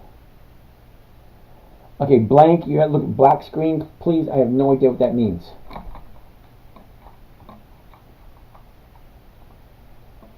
This one's not working at all.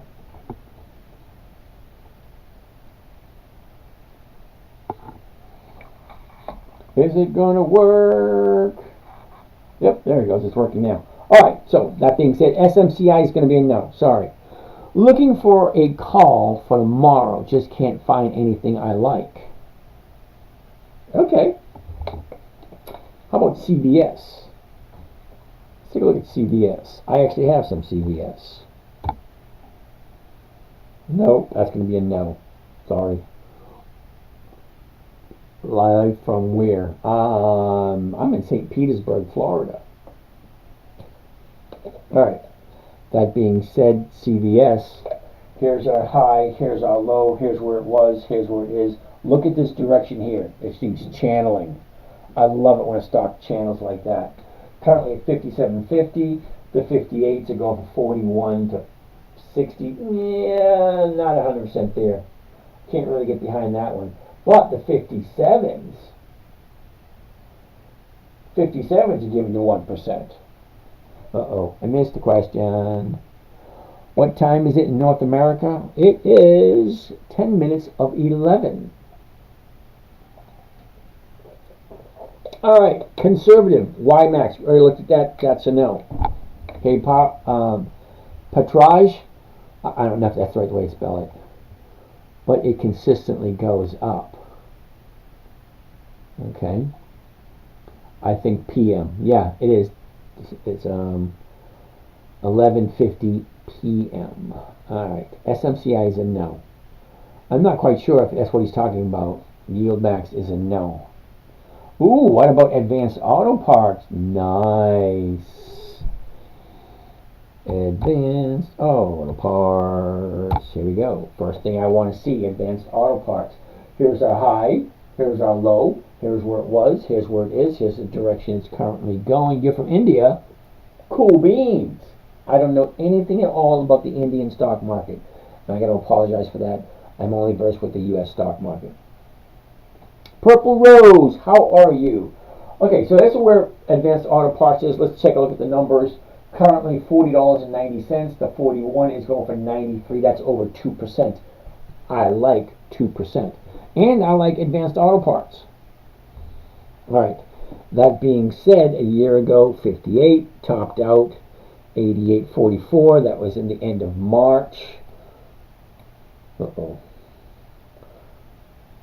The last 30 days. Check out the last 30 days.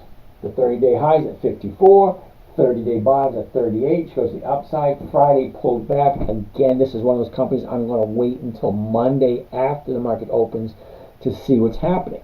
Because right here could be an anomaly, and she could be going back to the upside. But if she's going up and turning here, it makes me a little uncomfortable. Because look at the last 30 days. Dropping, bounces up. Well, from 38 to 44, that is $6. That's a little bit more than 15%, I think, 16%, somewhere in that area. So it could be profit taking. I don't know. It is what it is. But PLTR is a no. Sorry, Sunshine. I mean, I do appreciate the comment earlier, but PLTR has no dividends. Good times. 1% returns on spiders. That doesn't make sense. Well, I don't do the spiders because that's not what I'm looking at. I don't like the spiders. SPY. And I don't know how many times I got to point this out on the spiders. All right. Okay, let's take a look at your rate of return. Okay? The yield. It says it right there. The yield. The yield is your rate of return. You put your money in, they give you a certain amount back. The amount you get back, you divide it by the purchase price, and that gives you your rate of return. Well, it's 1.21%. If you don't believe me, do your own research. Okay? Currently, year-to-date total return is 20%. Okay, fine. But your yield is going to be 1.2%. I like 50%, but that's me. I'm strange. Purple Rose, hi. Pahaj, good times. He's wrong. Oh, I love it when people tell me I'm wrong. SMCI. Okay, so Pahaj thinks I'm wrong, but he likes SMCI. Okay, SMCI. Okay. Super Micro Computers. Right now it's at 457. Lovely. But let's see how well they do with their dividends. SMCI.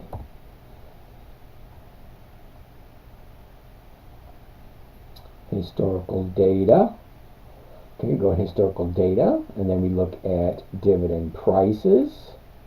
And so if I'm wrong and I say no to SMCI because they have no dividends, there are no dividends for the selected time frame for SMCI, right? SMCI, Super Micro Computing. Okay, slide down a little bit. Dividends only, there are no dividends. Why would I look at a company that doesn't have dividends? It makes no sense. Emily, help! Abuse, really? I can't help you, Emily. I'm down here in Florida. I have no idea where you are. Okay? So, Petraj, I'm sorry you don't agree with what I have to say. Can't help you out. TikTok. Did you already look at Riley? No, I haven't looked at Riley yet. Let's take a look at Riley.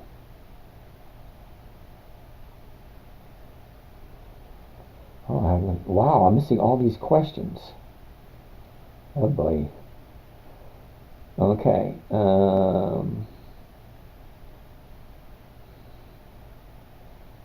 Flipper. If a person did not have to take his weekly profits, why not a 4% monthly?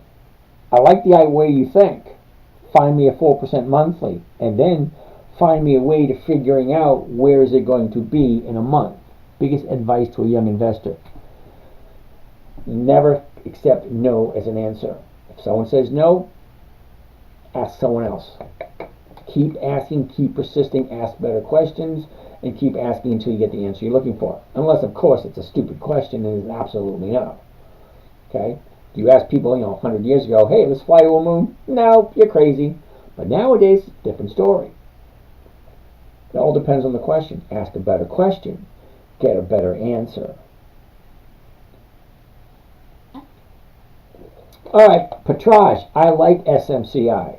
No, I don't. Okay, SMCI does not have dividends. The name of the show is Dividend Investing for Weekly Cash Flow. If a company doesn't have dividends, well, it doesn't fit. Sorry. So TikTok, let's take a look at Riley. R-I-L-Y, because we haven't looked at Riley yet. Here we go. Our high, our low, where were we, where are we, what direction is it going? It's kind of going sideways at the moment. 582, the 550 is going for 65. Well, that's nice. The 6s are going for 45. Nice too. If you like Riley, right? What's the last 30 days look like? Okay, here's the last 30 days. Here's your high, here's your low. She went up, she pulled back, went up. Who knows where it's going now? I'd wait until Monday to give an idea which direction it's going. Rich Bruner, going to be a good premium week? I hope so. But Flipper, you know what? We've looked at it before, and we've asked the same question. Find me a stock that has a 4% monthly dividend, and then we'll take a look at it and see if we can project where is it going to be in 30 days. Because we're not looking at 5-day intervals. We're looking at 30-day intervals, and I just don't like doing that.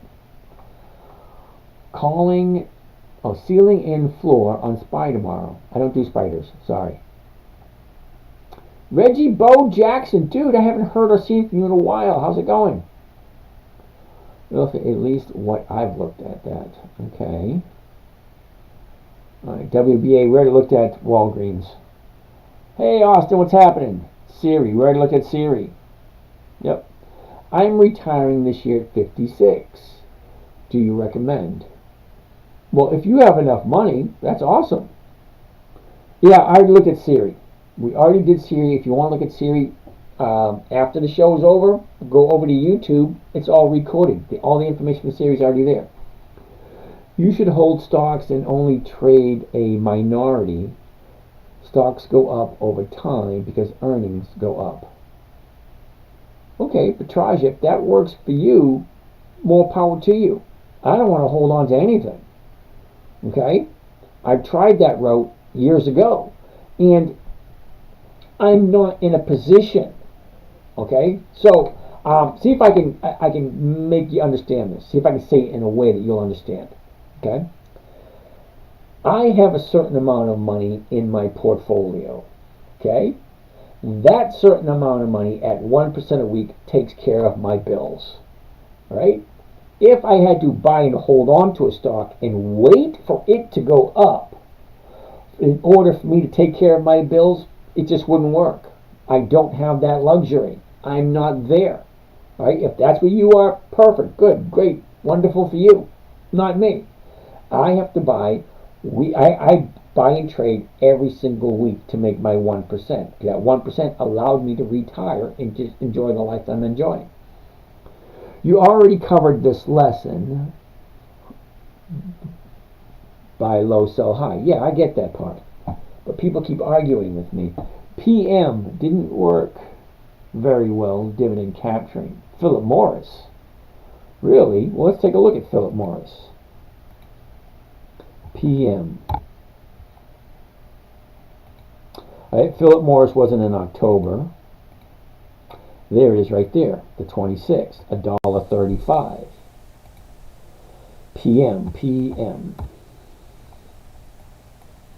Okay, so 10 days before on a Monday on the 9th.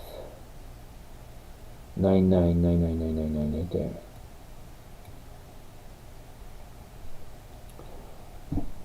Okay, so who said P didn't work? Don't. Alright, real estate flipper, you ready? This is specifically for you. Okay? Real estate flipper. Now, Philip Morris had a dividend on the 26th. Okay? The 26th. 2 weeks prior, on a Monday, would be the 9th. Okay? The dividend is $1.35. See that? All right. So if we come over to here to see the 9th of September, okay, 9 September, opening price, 125.72. When I say I want to buy it 2 weeks prior on a Monday, 2 weeks on a Monday, at the opening price. The opening price is 135.72. Dividend capturing is where you capture the dividend or its equivalent. Now, if the dividend is 135, well, 125.72, okay, 125.72, that's the opening price, 175.72, okay? The dividend, 135. So let's add 135 to it, plus 135. So my exit target is 127.07. See that? So I'm looking for a high of 127.07. Okay, so let's go back to here. What is the high of the day? Right here. 128.22. So how can you tell me that didn't work? When I say it, simple, safe, predictable, consistent, and no way to lose, well, you have the rules. There's certain rules that go with dividend capturing. Okay, you buy it at the opening of the day, 10 days prior to the EX date. Whatever the dividend is, you add that to the purchase price. The purchase price is that right there. The high is right there. You should have been out on day one. Day one is 128.22. So I don't know how you say it didn't work, because the numbers are there. Numbers don't lie. The opening of the day was 125.72. Okay? So we can go Philip Morris. PM. Philip Morris. Now we want to go to historical prices. Now you said September 9th. Okay? Here's September 9th right there. Okay, September 9th, 125.72. The high of the day, 128.27.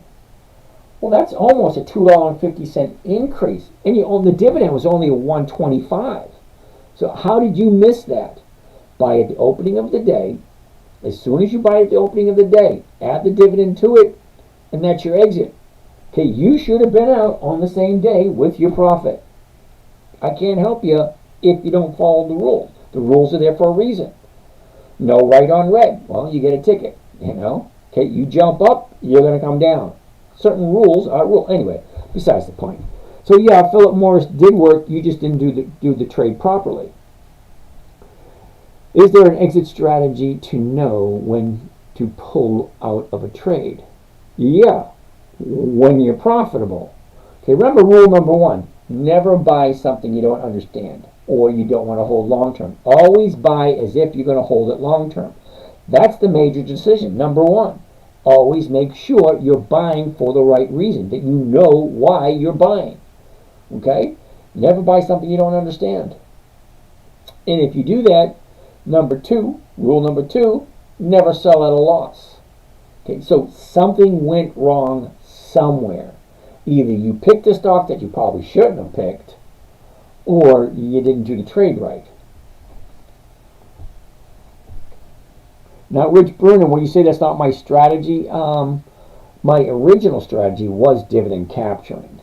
Okay, but once I got introduced to weekly options, it changed a little bit. So dividend capturing, yeah, it works out very nicely, and that's where we first started. Okay, Philip Morris. Here's the dividend, 135. Okay, 2 weeks before, on a Monday, well, that was the 9th. Those are the numbers. The numbers don't lie. They are what they are. Making money. Thank you, cardiology guy. I'm glad you're doing good. All right, Florida, Georgia. You want to take a look at QCOM. QCOM. All right, here we go. QCOM.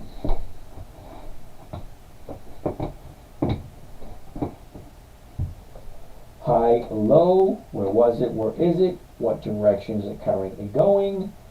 All right. 169. Well, the 160 doesn't have a 169, it has a 170. But the 170 is going for 335. The 167 is going for 435. The 167 might be a better play. Definitely safer. And I like safe trades. Because when you get to a certain point, your whole perspective changes. Okay? Now, some of you may have a difficult time with that. But when you're a kid, you have certain things in your mind, and that's it. When you're a teenager, you get certain things in your mind, and that's it. And then when you transition from a teenager into an adult and you start getting adult responsibilities, well, that's another thing. And then when you become a parent, well, that's another whole new set of things you have to take into consideration. After that, then you become a grandparent, and then you become an empty nester. Then you become a retired person. Your perspectives, your views, and your thinking changes in each segment of life. NVIDIA, back to 90. Yeah, I don't like NVIDIA. Okay, they have dividends, but the dividend's 1 penny. The book value on NVIDIA is $2. Why would you pay $100 and something for a stock that's only worth $2? And it's only paying a penny? Yeah, no thanks. The numbers just don't work on NVIDIA. But that's me. I like consistency, predictability, and safety. Safety is my number 1. I have no desire to go back to work. Okay, you guys, for those of you that are in working classes and are working, okay, great. More power to you. I did my years. I've been working since 1973. That's a long time. I think I deserve to have time off. What about state and local governments and not the executive branch? I have no idea what you're talking about because we're talking about stocks at the moment. How about TFM or TLT? What the heck is TFM? TFM. No, TLT. iShares, really?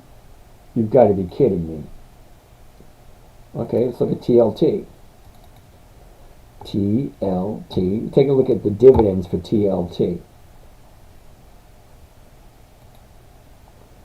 Dividends only. Maximum amount of dividends. All right, so TLT has dividends all the way. Oh, and they pay monthly. Wait a second. 2016, 2017, 2015, 2014, 13, 11, 10, 9, 8, 7, 6, 5, 4, 3, 2. Okay, so we go all the way back to 2002. So that's more than 20 years of dividends. Great.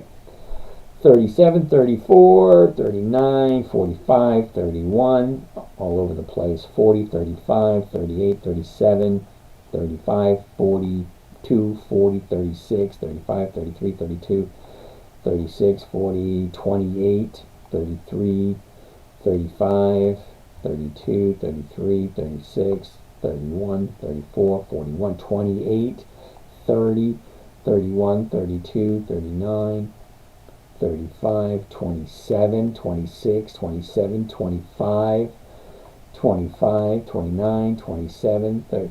Do you see any consistency here whatsoever? I don't. Okay, so yeah, no.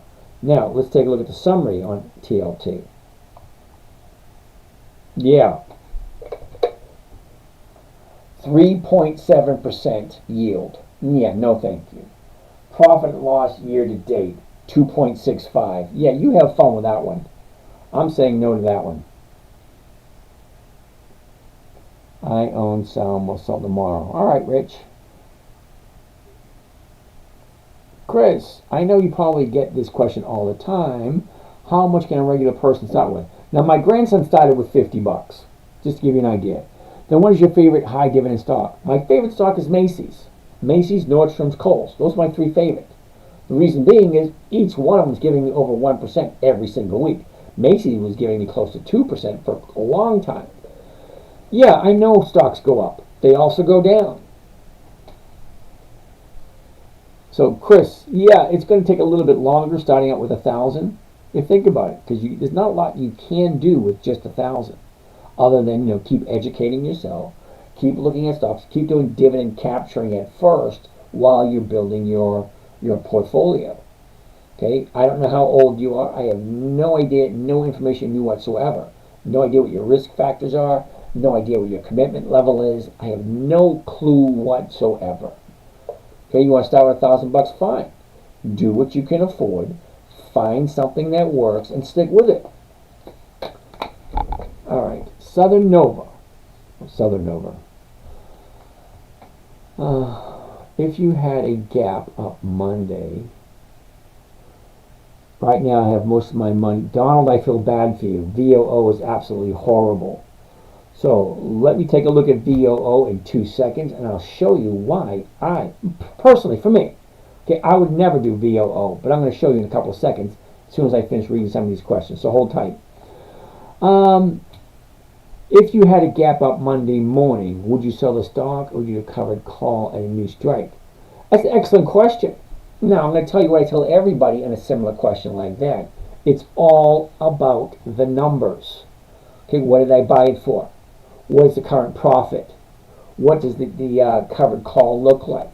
And is it in a position where I can get more money from the covered call than I could from just selling the option or just selling the stock? It all comes down to the numbers. And that's a question for a morning trading group.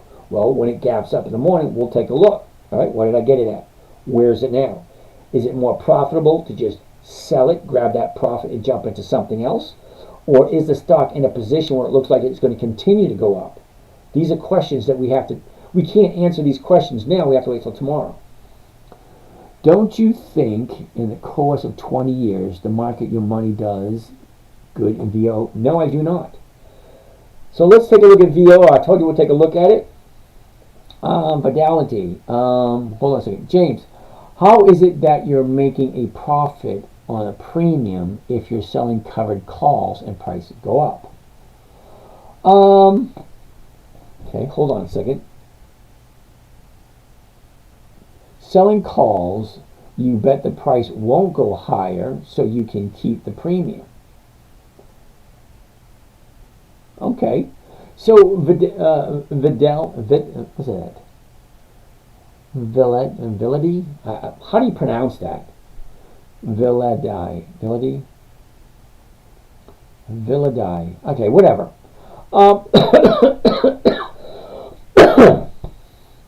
Let's see if I can explain this to you in a manner which you'll understand, because apparently there's a disconnect somewhere. Let's say, let's find a stock first. Find me a good one. A good one. Ooh, Siri. I like Siri. Okay, so here's we're looking at Siri right now. All right. So Villadai. I'm gonna say Villadai, whatever. Villadai. Okay. Here is Siri. Okay. Currently, the price is at 24.95. That's the current price. There's no arguing that because it is what it is. The last traded price, $24.95. The bid, $25.10. The ask, $25.17. Okay, great. If I buy it at $25.17 and I sell the 25s, I'm collecting 62 cents. Correct? Follow me with the math here for a second. Clear this out. The 25s, I'm collecting 62 cents a share. Okay? Now, if I buy it at $25.17 and I sell it at 25, well, I'm losing 17 cents right off the top.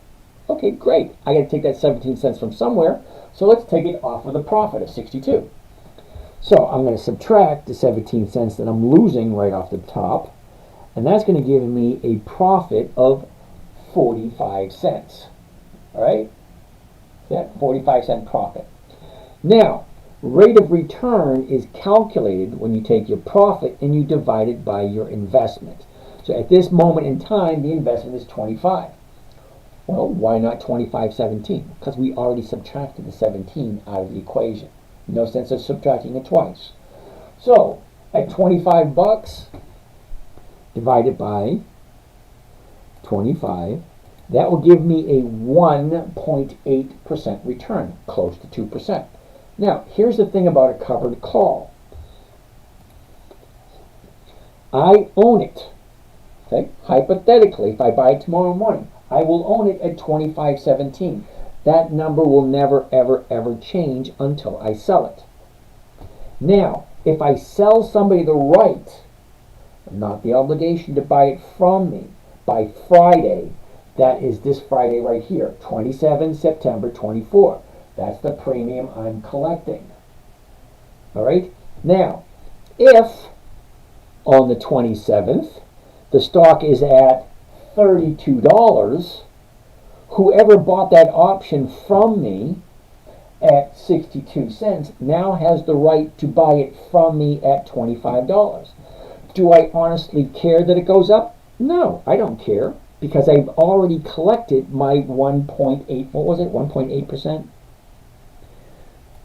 Yeah, my 1.8%. Okay? I will collect my 1.8% tomorrow morning. So if I buy the stock tomorrow morning, sell the covered call tomorrow morning, that 1.8% profit goes into my account immediately. Now, if the stock goes up to 36, whoever bought it has the right to buy it from me at 25 bucks. Do you think I honestly care? No, I'm not looking for capital appreciation. I'm looking for safety, simplicity, and consistency. Okay? The math is what the math is. You cannot argue with the math. If the purchase price is $25.17, I sell the 25 straight, I'm collecting 62 cents per share. I get that immediately. Stock goes up, don't give a rat's ass. I still got my money. Okay? Now, if by chance the stock dropped to $24.99, well, I would keep my shares. And then I would do a covered call the following Monday. And if it goes at $24.99 again, well, I will sell the 25 the following Monday. And I'll keep selling the 25 call until I get it called away from me. All right? So I'm not quite sure what you're talking about. Selling calls, you bet the price won't go up. No, I'm kind of hoping the price does go up, because I'm looking at it. So here's the high here, 30-day high. Here's your 30-day bottom. Well, what happens between a 30-day high and a 30-day bottom? If I'm buying a stock and it goes up, well, hell yeah, I'm taking my profits. I'm not in this because I'm a nice guy. I'm in this to make a profit. Okay, if the stock goes up and there's a profit there, yeah, I'm taking it. I really don't care. I'm not looking for capital appreciation. I'm looking for cash flow. And I'm not going to buy a stock unless it is the right time to buy. Here's your 30-day top, your 30-day bottom. Well, what happens at a 30-day bottom? People like you and me say, wait a minute, Series at 23? Hell yeah, I'm buying it. That's exactly what I do. I look for the drop. Great. Is it a good company? Yeah. Series was on Warren Buffett's list. That's where I got it from. It wasn't on my list.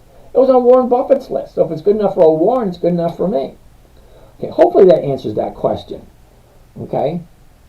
So yeah, simple, safe, predictable, consistent, 1% per week. And there's no way you can lose if you do it right. The only way you're going to lose money if you do something wrong. Okay, this was created for a 9-year-old. Why are you making it more complicated than it needs to be? First thing I want to do, okay, very first thing I want to do, hold on a second, get this a little bit better here. Very first thing I want to do is I want to find a list of stocks that I like. That's the hardest part, finding the list of stocks that you like. Well, I go to the Dividend Kings. 54 companies that have consistently increased their dividends for more than 5 decades. Okay, there's 54 of them. Then I want to take a look at the Dividend Aristocrats. 67 companies that have increased their dividends for 25 consecutive years. Then you have the Dividend Champions. 150 companies that have consistently increased their dividends for 25 years or more. But the rules are a little bit different between the Aristocrats and the Champions. But it's still 25 years of increased dividends. And then my fourth list is going to be the Dividend Contenders. They have increased their dividends between 10 years and 24 years. And there's 300 of those. So you take those 4 lists, you throw in Warren Buffett's list just for the fun of it, because it is Warren, and if Warren's good enough, hey, it's good enough for me. So I now have 300 companies that have consistently increased their dividends, have weekly options, and then I take a look at them one by one. Now, I've been doing this for 20 years, so it's not that big a deal for me.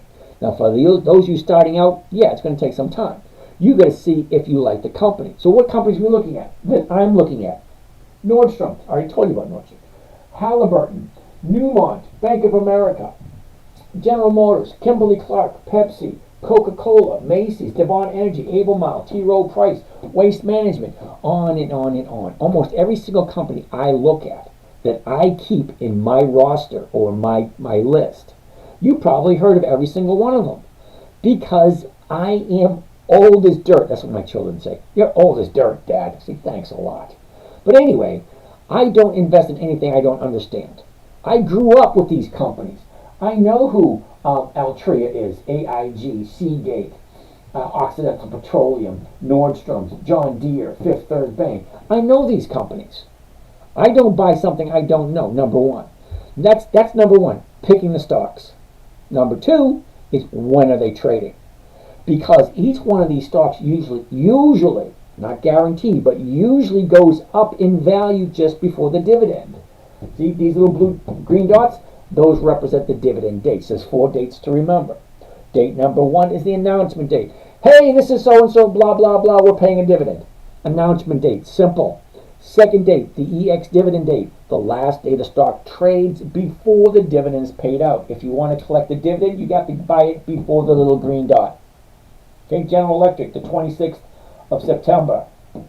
Okay, if you want the dividend for General Electric, you got to buy it before the 26th.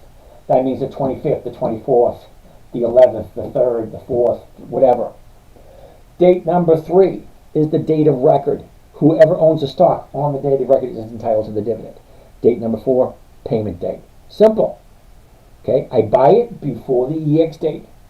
2 weeks on a Monday at the money at the beginning of the day, and then I sell the covered call closest to the purchase price, as long as it's more than 1% and the chart is in the right position. I'm not buying at the high, hell no, and I'm not buying at the low. No, I'm buying it when it hits the low, turns around, and starts moving back up again. Because people like me, and people like a lot of you people out here, you see a profit, yep, that works for me. It's not a profit until you take it. And nobody ever went broke taking profits. And no, prices don't always go up. Okay? Okay, so let's keep on going. Plug. Uh-oh. Plug. Do I know who Plug is? P-L-U-G. And have I ever traded Plug? P-L-U-G. I don't think I've ever. Plug Power? No, I don't think so. $1.94. That thing's dropping like a rock. P-L-U-G. Okay, has no dividends. That's going to be a no. Sorry, dude. Selling covered call puts on the hand, pays you if the price rises. So I'm confused about your strategy. All right, number one, you're absolutely incorrect. Okay, what I mean by you're incorrect. Currently, let's go back to Siri.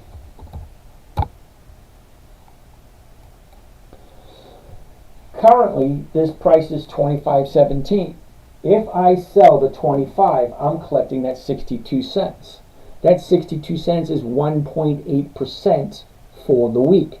If the stock goes up, great, I'll be called out. I'll still get my 1.8%. If the stock goes down, I still get my 1.8%. Okay? And if they consistently increase their dividends, well, every year I'll get higher and higher dividends. Every week I can sell a covered call against it. So if it drops, yeah, I'm going to sell a covered call against it. Okay, I don't understand what you don't understand about that. That boggles my mind. Okay? It doesn't really matter. Options and stocks are two separate entities. Stocks usually traded in New York. Options are usually traded in Chicago. So you have the stock brokers over here in New York, and you have the option brokers over here in Chicago. Two totally separate things. Okay, if the stock goes up and down, okay, fine. But the options are totally separate. If the stock goes down, well, I keep the stock, and I get to write another covered call against it. And if it doesn't hit my target, I write another covered call against it. If it doesn't hit my target, I write another covered call against it. And I keep doing it every single week until I hit my target. Okay? I don't have to sell it if I don't want to. Remember rule number one. Never buy something you do not understand or you do not want to hold on to for a long period of time. If you don't understand, don't buy it. If you don't want to buy it and hold on to it for 10, 20, 30 years, don't buy it. It's actually that simple. Why are you making it more complicated than it needs to be? Okay, Joe Maz wants to take a look at AT&T. AT&T, here we go.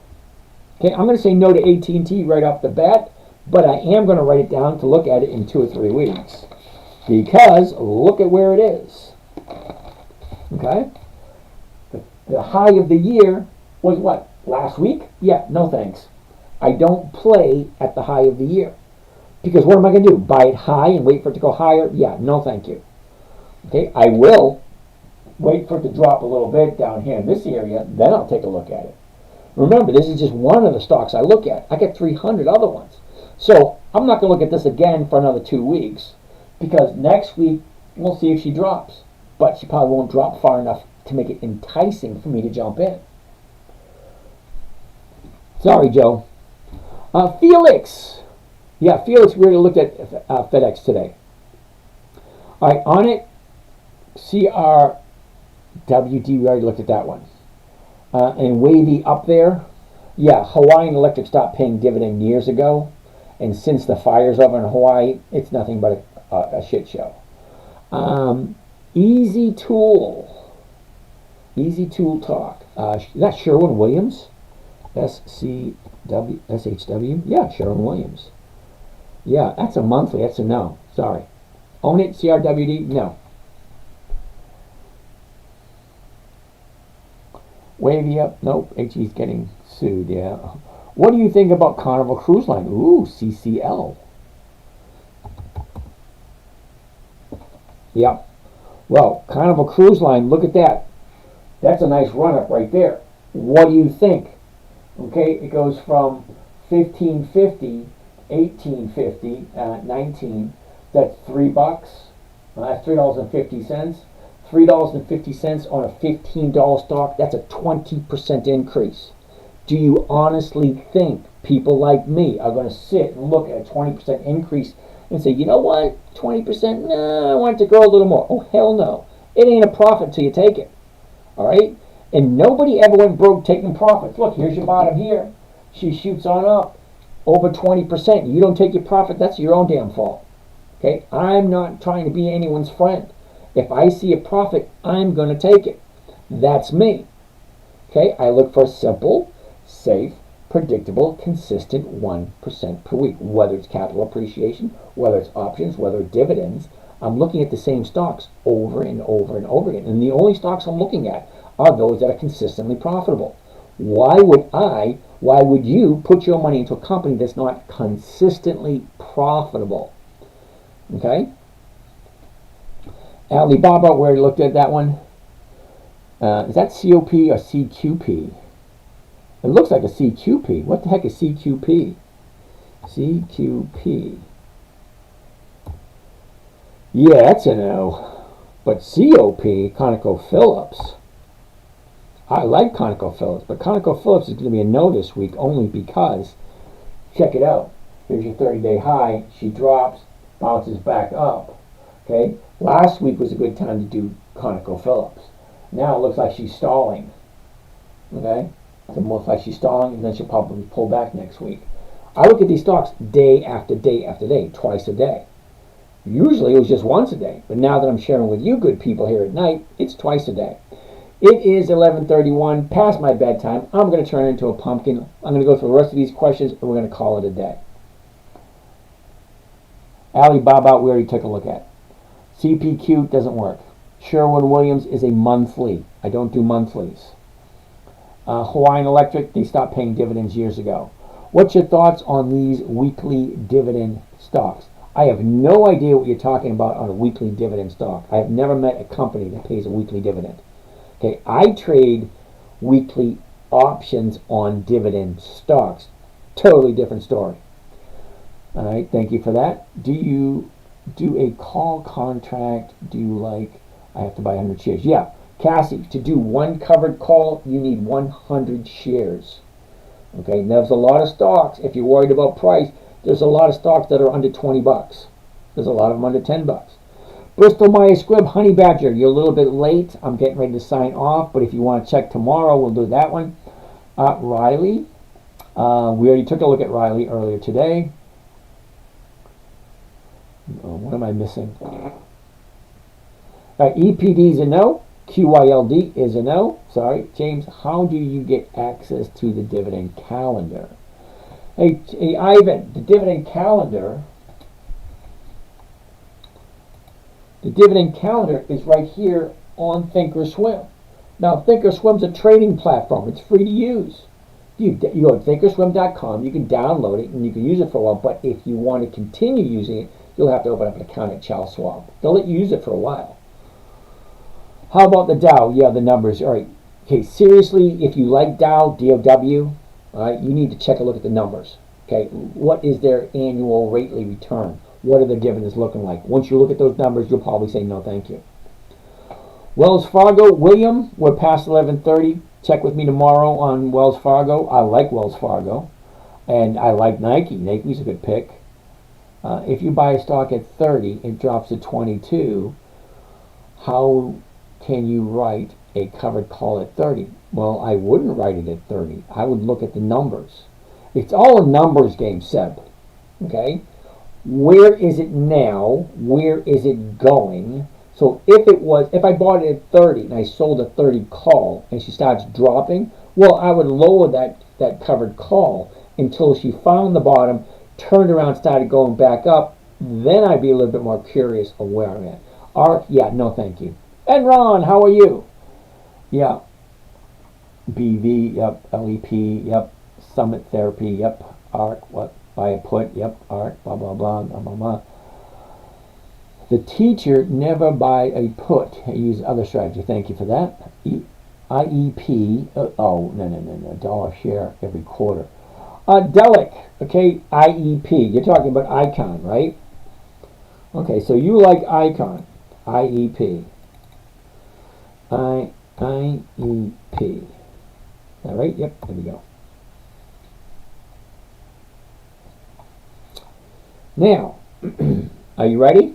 IEP has a $1 per share quarter. You're absolutely correct. 100% on the money. Perfect. Let's take a look at the numbers. Your dividend is $4.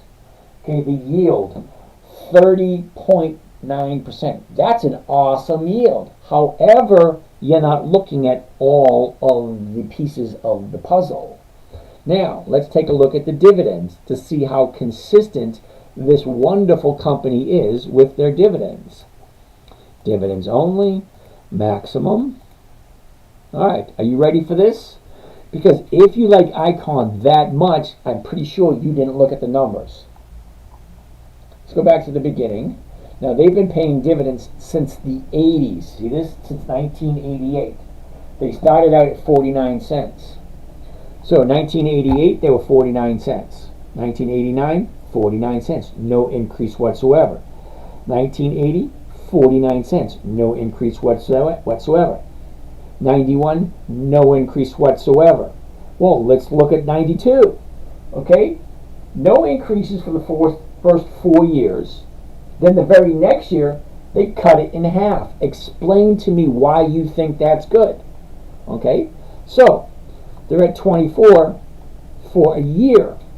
And then they cut it in half again. So you're at 49 for 4 years. They cut it in half for 1 year. And then they cut it in half for 1993. Okay, well, let's keep on going. Now look at this.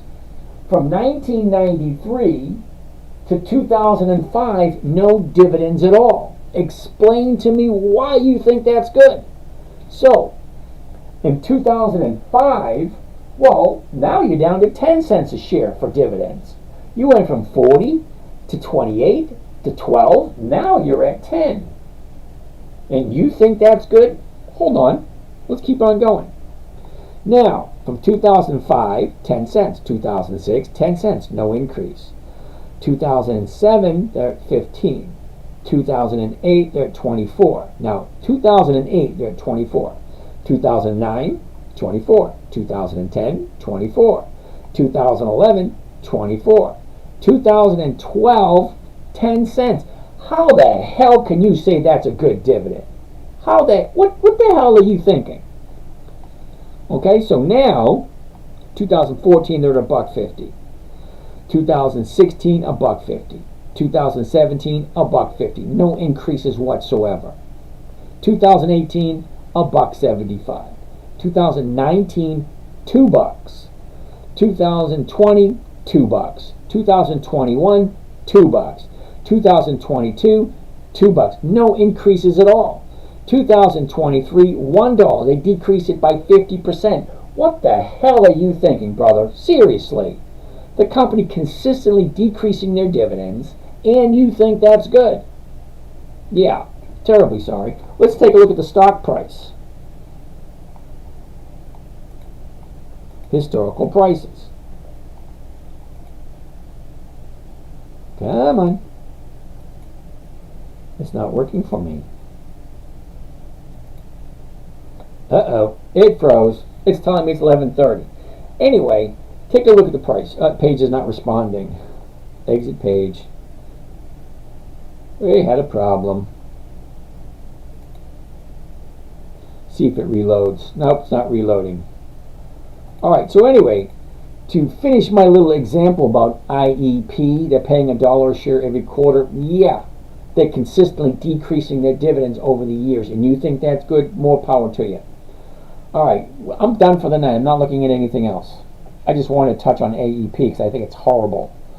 Well, that guy has billions upon billions of dollars, yet he's screwing all his investors, and you think it's good. Alright, yeah, no thank you. Okay, so you're right for 25. If it goes to 26, you sold at 25. Yeah. So if you bought at 30 and sold it at 25. What? Why would I do that? Seb, you're not making any sense. What I'm saying is, if I bought it at 30, I would sell at $30 strike price. If the stock went down to like 20, yeah, maybe I'll sell the 25s. If it goes back up to 30 again, I'm not going to let it get called away from me. Remember, I look at it twice a day. It doesn't go from 25 to 30 and I don't miss it. If I miss it, that's my own damn fault. Okay, this is my money, my responsibility. I keep a close watch on it. I look at it twice a day. Okay, I see what's going on consistently. Okay, if I buy it at 25, I sell a covered call at 25. If I buy it at 30, I sell a call at 30. If I buy it at 30, sell a covered call at 30, and it drops to 25, yeah, then I might change, but I won't. All right. You're not making any sense, but okay. 86. If able, you can buy more shares after it drops. Yep, you can cost basis. Easier to exit when it rebounds. Yep. What do you think about Boeing? There's something about Boeing happened last week. I'm not 100% sure. I can't put my head on it at the moment because I'm in the checkout mode. Okay, so you're done. Steve Clark, how are you doing? Steve, dude, if you really like it, you might want to go to a different channel. Facebook has absolutely horrible camera skills, and they don't hold on to the information. Okay, I do this on TikTok and YouTube also, and Instagram. Facebook's camera is absolutely horrible. All right, but Steve, show up tomorrow at 9, not at 11:30. 11:30, I'm done.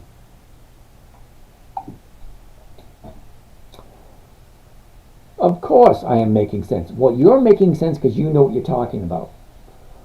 So you push it out, take a loss. All right, Seb, I'm not quite sure if you're aware of this, okay? But I'll show you really quick because apparently you're not listening. Oops, let's go back here. Account statement.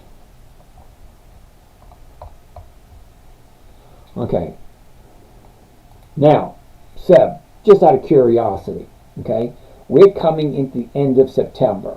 Right here, what you see on the screen behind me is year-to-date profit and losses. All my profits, all my losses. See the losses right here? 1, 2, 3, 4, 5. There's 5 losses right there. All the rest of them are wins.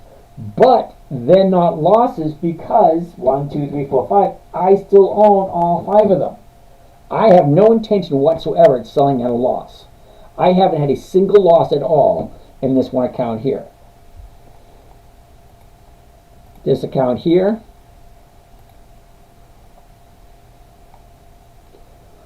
Okay. 1, 2, 3, 4, 5, 6. 1, 2, 3. So I lost in 3 positions on this one. That's it. What I lost? 5,000? No, that wasn't it. That was a transfer. Okay, 120 and 28. So I lost 142 in this account. And then the third account, like I say, I only share 3 accounts with you guys. That's it. Monitor. Account statement. There we go. Let's get rid of that. Profit and losses. Here we go. Let's go all the way back to January. Whoops. Okay, so here we are. Profit and loss year to date. You ready? This account, profit and loss year to date. 1, 2, 3, 4, 5, 6. 1, 2, 3. I still own 3 of them, so I've only lost in 3 positions this year. So I'm not quite sure what you're talking about. It works fine if the price stays around the purchase, but if it drops too far, you can't collect premium. Well, yes, I can, Seb. You're new here. All covered call strategies, no matter what you buy and write, all have risks. Okay, Seb, I'm not going to get into semantics with you. Okay? If you stay in bed in the morning, well, you run the risk of a tree falling on your house. If you get out of bed, well, you run the risk of slipping and falling. If you walk out your front door, you run the risk of getting hit by a bus or by a car or being robbed. Everything you do in life has a risk. I like to have odds and probabilities in my favor. If 80% of all options expire worthless, I want to be a seller. I do not want to be a buyer. If the stock I buy at the right time, at the right price, and I make my 1% a week every single week, as a matter of fact, just for the fun of it, because I haven't done it in a while,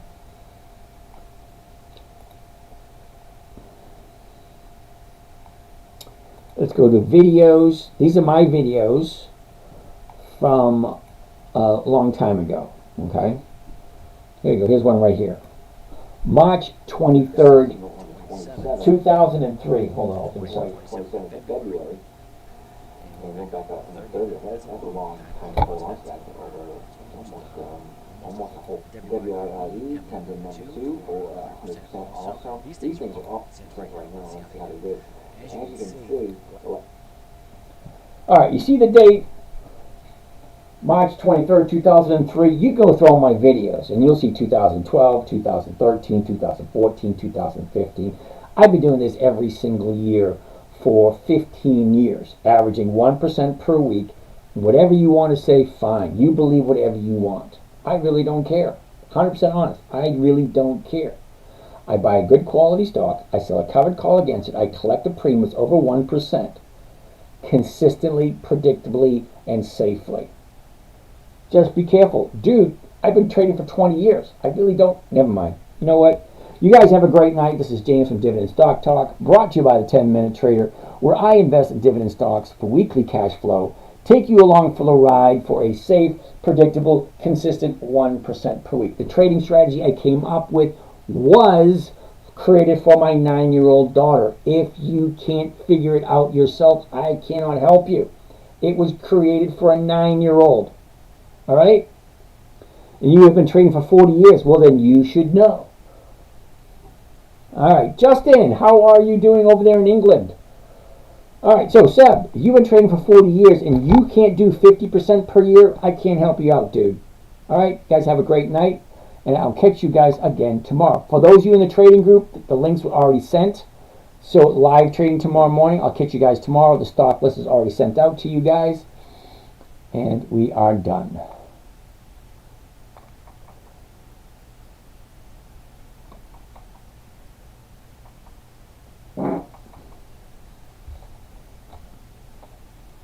Let's close this out.